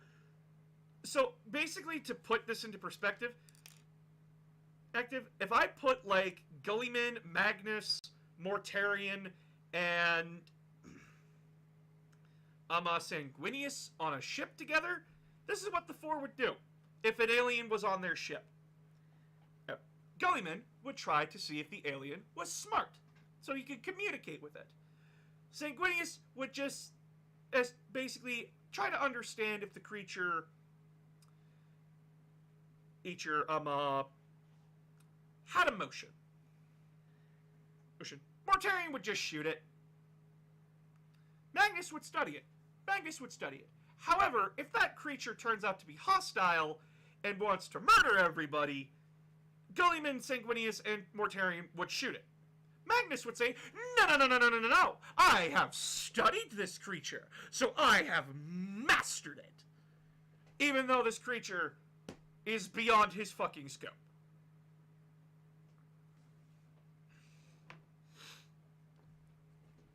Magnus is the kind of person that thinks he knows better than everyone. Even though he really doesn't. The warp was something that he thought he could master. Even though his brother Jagatai Khan actually had it right. Jagatai said that the warp is an ocean and you cannot be its master. Take what you need, not what you want. Basically, it's the cup. Drink as much as you need, but don't keep going back to the cup for all of your problems. Magnus is the kind of guy that'd say, nah, fuck it, this is good shit, and drown himself in it.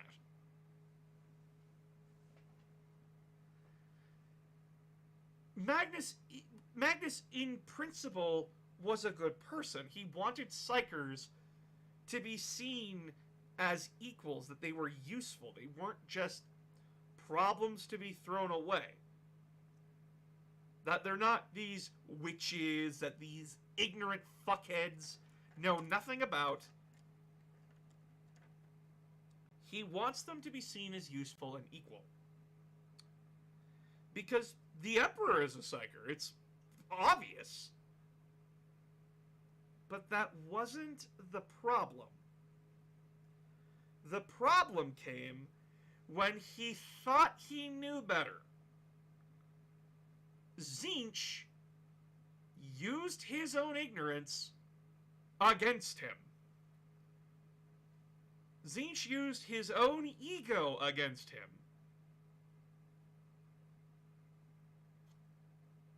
There were 1,000 different ways Magnus could have handled every situation, but he decided to play cards with the devil.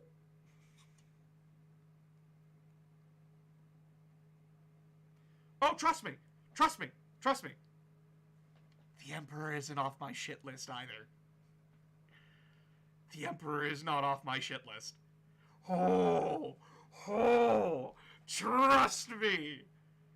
The Emperor is a fucking scumbag.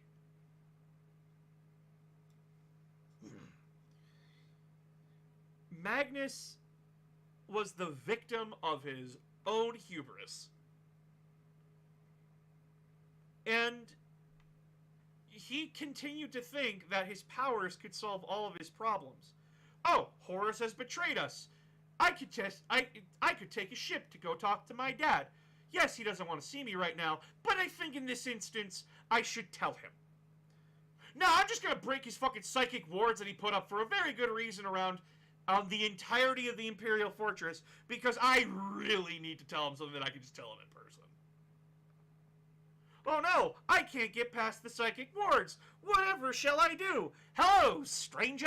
I see you're having trouble getting past that barrier, I see. Don't worry. With just this little bit of magical assistance, I can help you get through that gate. No problem. For the low, low cost of your entire Legion soul.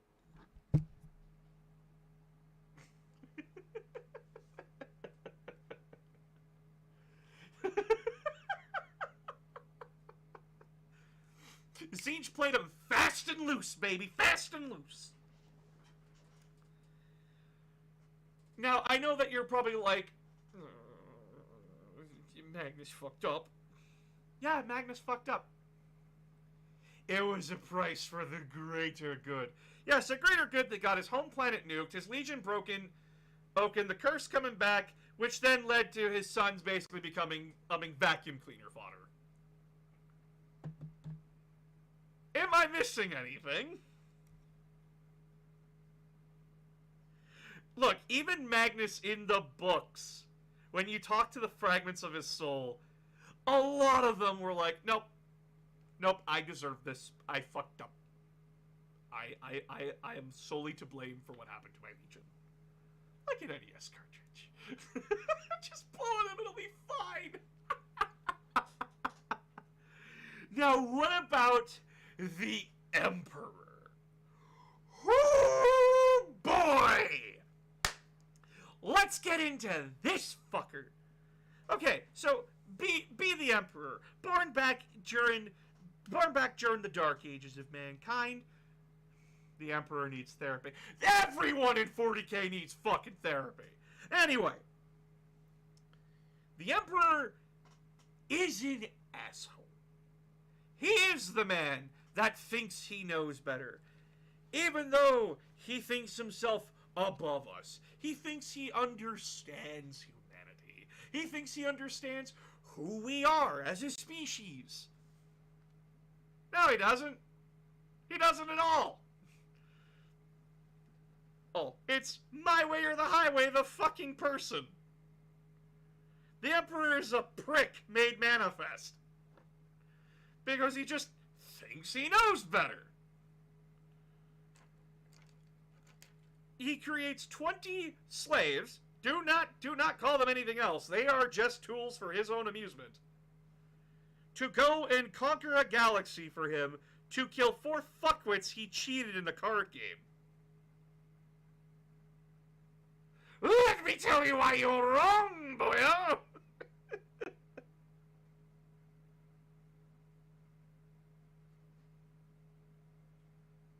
The Emperor is a hypocrite. That's all he ever is.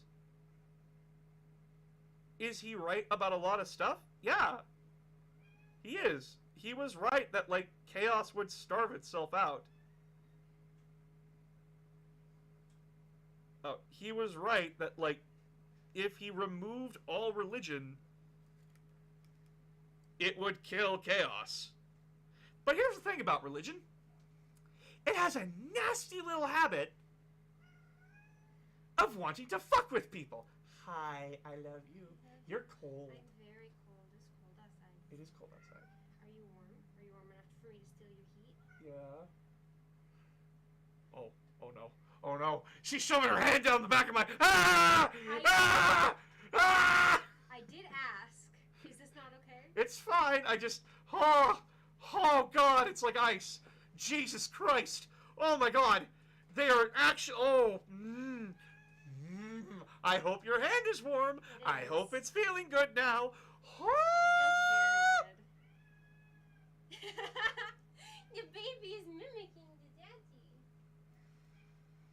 Have you thought about what you want to eat? Nope. I'm terrible, I know. I'm sorry. Okay, if you haven't thought about it, then I'm defaulting to McDick's. But... Okay. But what? I don't know. If you have an opinion, speak it now. If there's any reason why we should not order McDick's tonight, speak now or forever hold your peace. Exactly.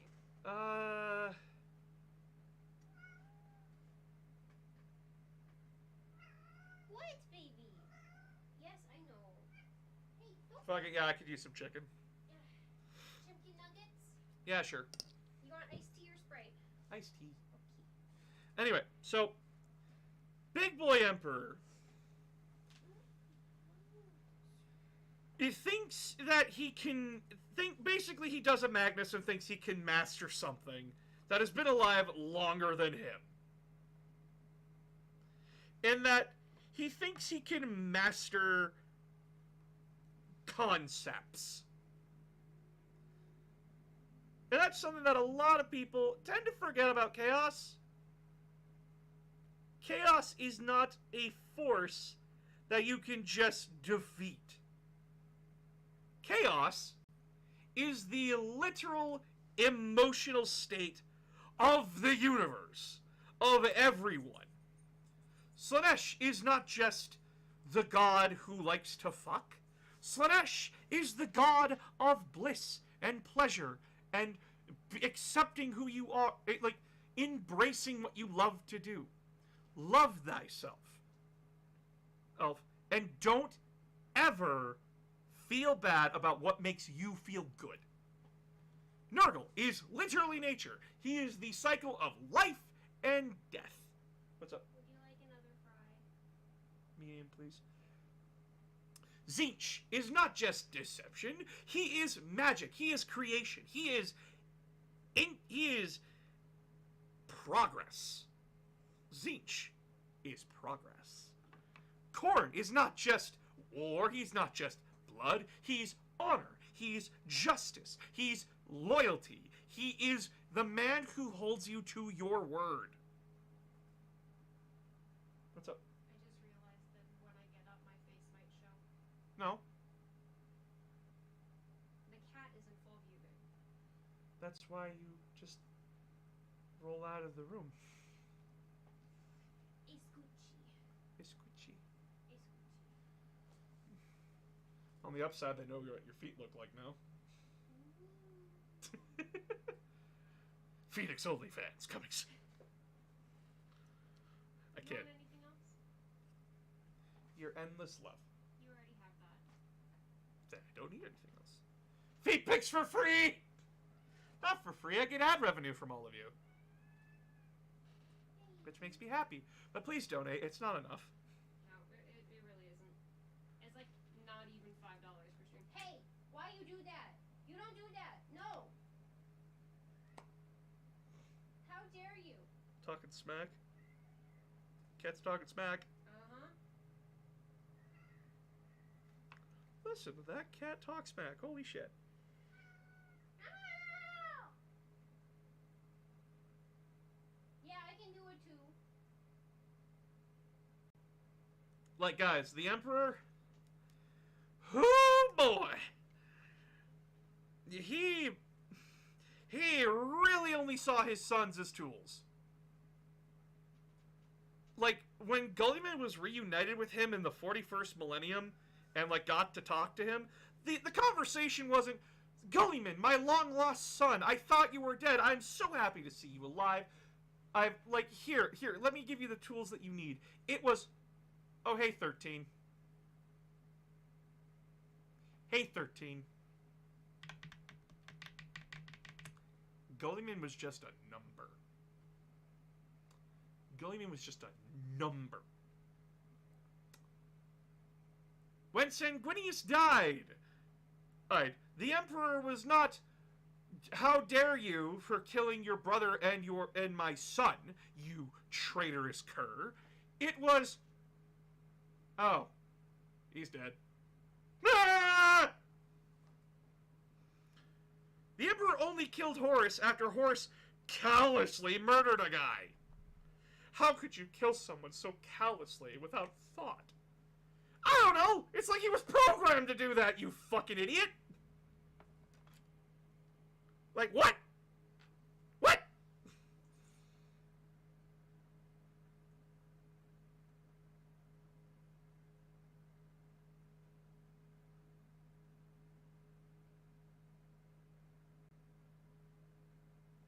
The Emperor is just the biggest, smartest idiot.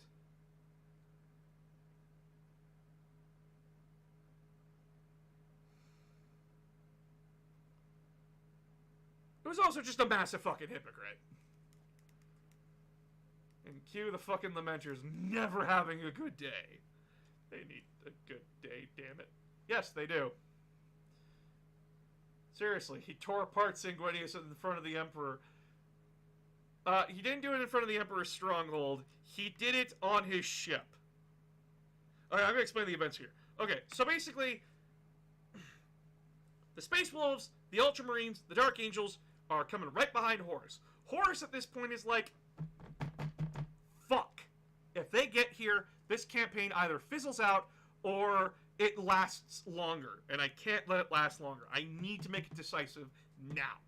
He lowers the shields to his ship, and the Emperor, sensing that he has an opening, basically takes a gamble because he doesn't know that the other three legions are coming.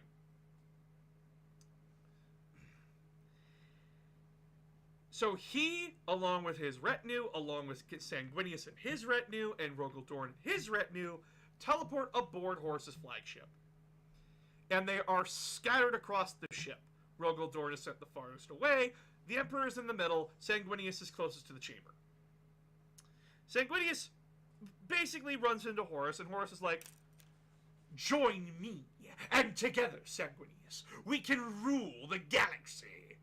Sanguinius tells him, have at thee, you fucking traitor, and then Horus proceeds to beat the ever-loving shit out of him, because Horus has been sitting at home, punching the punching bag, while Sanguinius has had to fight titans, demons, and countless amounts of crazy traitors on the gates of hell.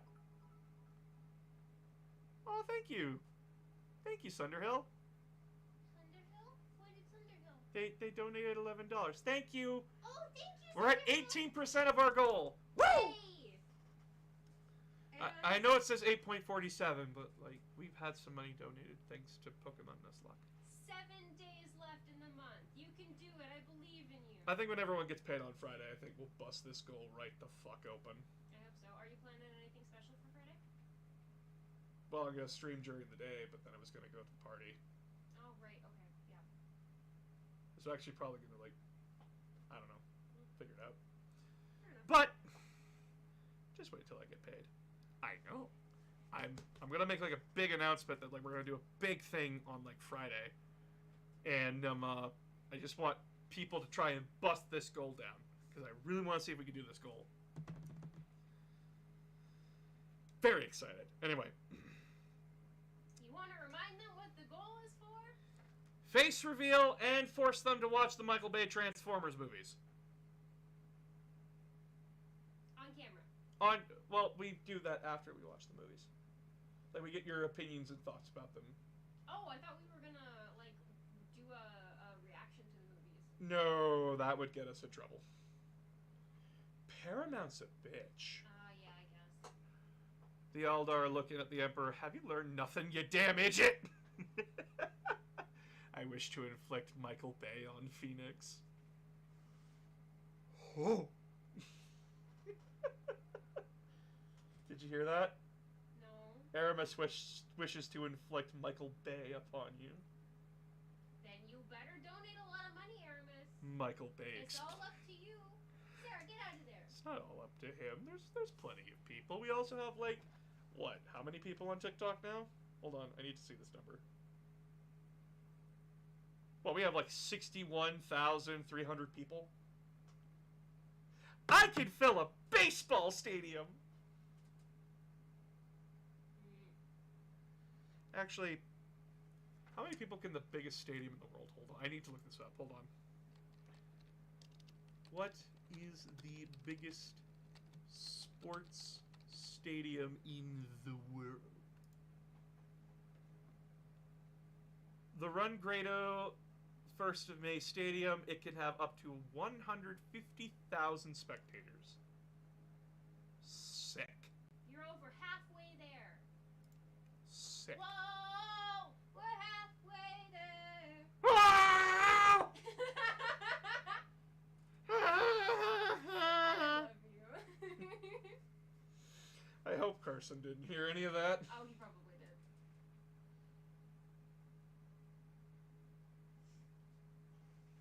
But yeah,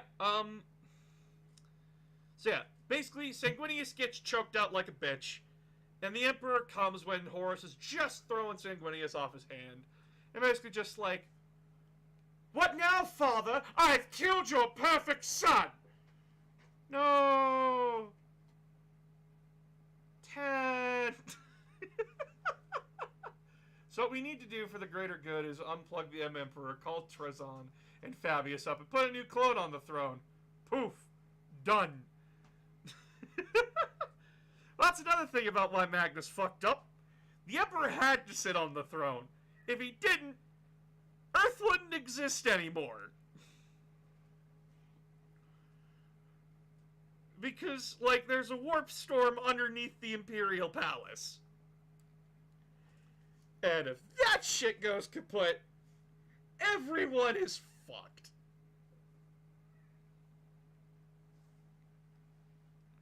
Just ask the toasters. My friend who plays Mechanicus literally said to me, that's a harmful stereotype and I would appreciate it if you stopped making toaster jokes at our expense.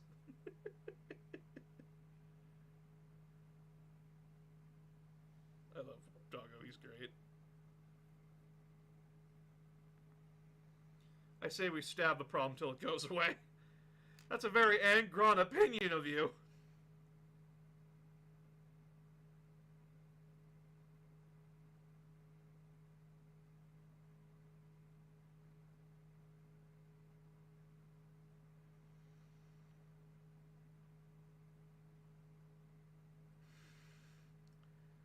Oh yeah, and then there is nothing but the tragedy of fucking Angron. Everyone's like, oh, he's a failure. He's the worst Primarch of them all. No. He's the most fucking tragic of them all.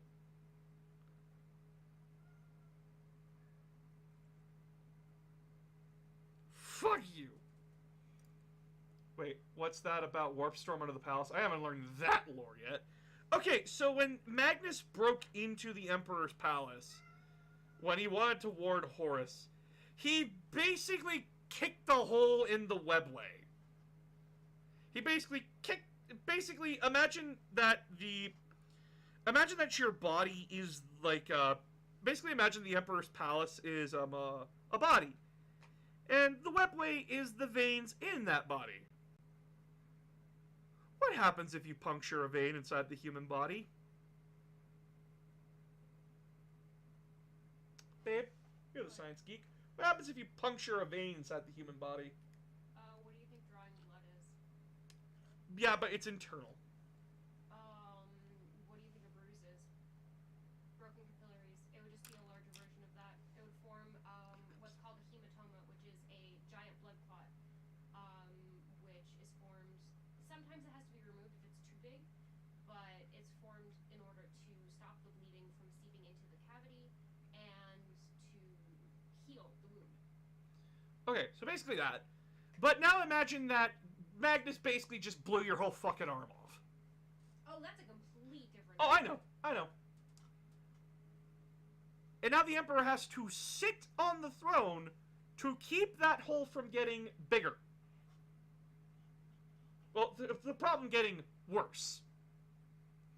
While his custodes basically had to stab things to make sure they didn't get to the Emperor so that they couldn't kill him and let the problem get worse.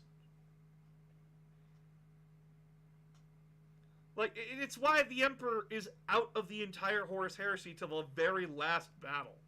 He is stuck on a throne, basically powerless to stop what is going on, because if he gets up from the throne, the whole planet's fucked. Because demons will open up a warp storm in the palace and swallow Earth whole.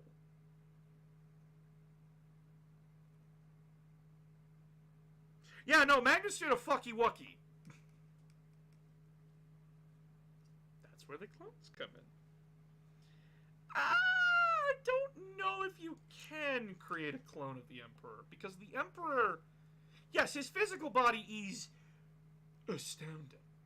But the problem lies is that he has 1,000 souls inside of him. Yeah, that's right. Our boy had to listen to not only Old Man Gregor, but Old Man Susan, Old Man Jenkins, so on and so forth.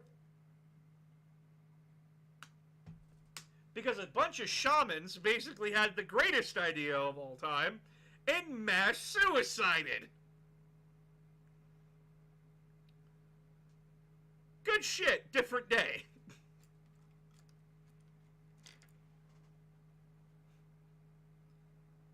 I'm sure Trizon is the one laying around. My favorite meme for Trizon now is that he wakes up in the British Museum. And it's just a curator comes up to him and says, "Welcome to the National British Museum." And he just, like, starts scratching his cheeks like, huh, so that's how it feels. Don't drink the Kool-Aid.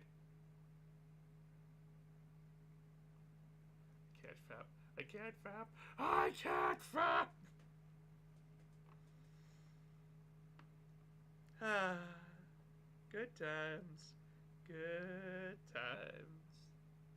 Well, they tried mass orgy and that didn't end well. What the fuck became of my chat? When did you all get horny? What is happening? Are they horny because of my feet? I can put them away. I don't know if it's because your feet. I don't know if any of my audience has a foot fetish. I mean, Kai might, but that's Kai.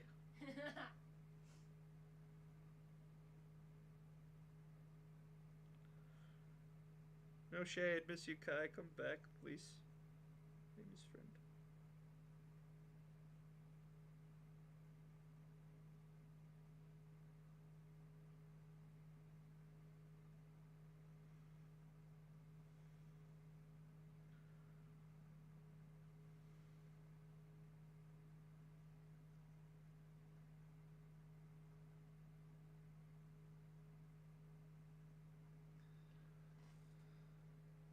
Infuse their souls said during mass. Here's a politician in the body of Adonis. Yes, that's basically the Emperor. Silent King just going, listen, listen, listen.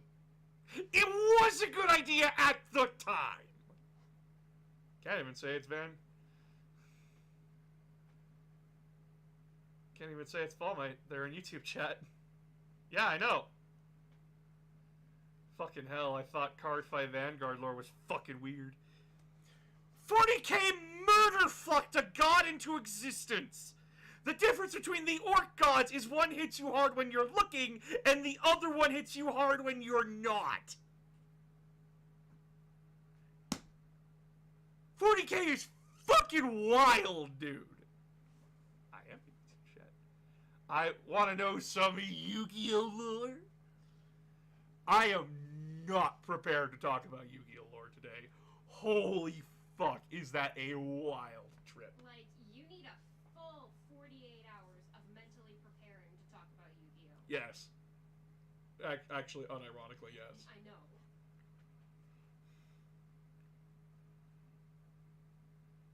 Yu-Gi-Oh! Is wild. And I can't eat cheese because it makes it work. I want to be hoary, but I'm fighting COVID, and I can't eat cheese because it makes it work. Wait, what? Does eating cheese make... What? What? Does eating cheese make COVID worse? No. You can Okay, eat- so the weird phenomenon with dairy products and mucus has nothing to do with viruses whatsoever. So when you eat or like ingest a dairy product, it feels like your mucus becomes thicker and therefore feels like it is worsening your symptoms. But it doesn't actually thicken anything. It's just the coating on your throat and your soft palate makes it feel like it's thicker when really it's just an extra coating because of the milk residue. It does not make COVID worse. It just feels like it. Sorry, science. I think you just gave Fall Might hope again, so like that's good enough. Feel better, Foamite. I love you, dude.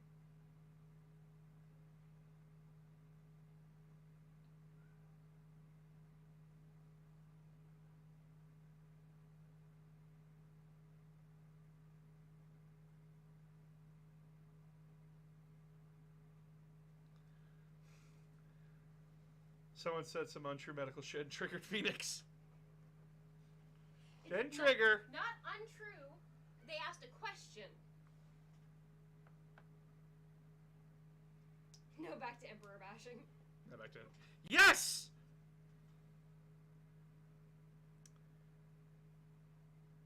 Oh yeah. Instead of dealing with the problem children that is the fucking trio of the chastity belt wearing Lorgar, the problem that is Angron in general, and fucking Conrad Kurz, just the fucking walking, talking war crime that is Conrad Kurz, and not having a more active role in parenting his fucking kids. No, I'm just gonna hand off the fucking psychopath to Fulgrim. I'm just gonna, like, tell Angron's Legion to deal with it. Deal with it, bitch. Conrad is innocent, boy. Nope! Don't even! Don't say he's innocent! Don't say it! He is very damaged, but he is not innocent. The boy... Oh! Oh! He is one delusion and paranoid fucker. Sorry to interrupt. Did you buy ketchup? I did. Okay. I'm probably gonna have to end the stream because I'm hungry and I need food. I haven't eaten.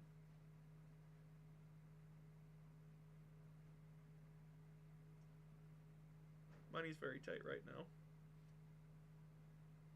Some unseen expenses came.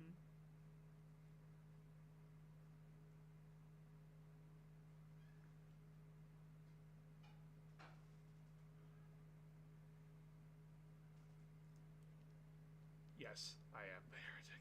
If I may, I think the only thing most of the Primarchs got from the Emperor consistently was height. The rest was all trauma. I mean, some Primarchs got it better than others.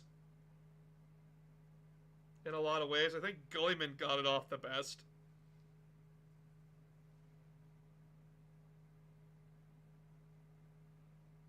But unlike all the other Primarchs, he's willing to admit it. And not be a pompous dick about it.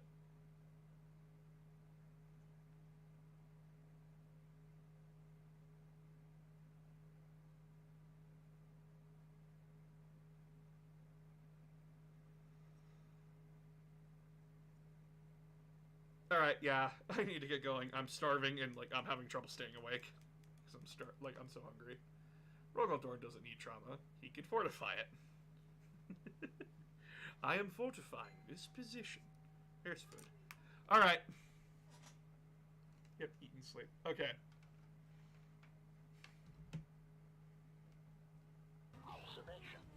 Hey, thank you for the follow. So I will be streaming again tomorrow. It will not be a paint stream, but we will be vibing and chilling with games. I will figure out what I want to play tomorrow.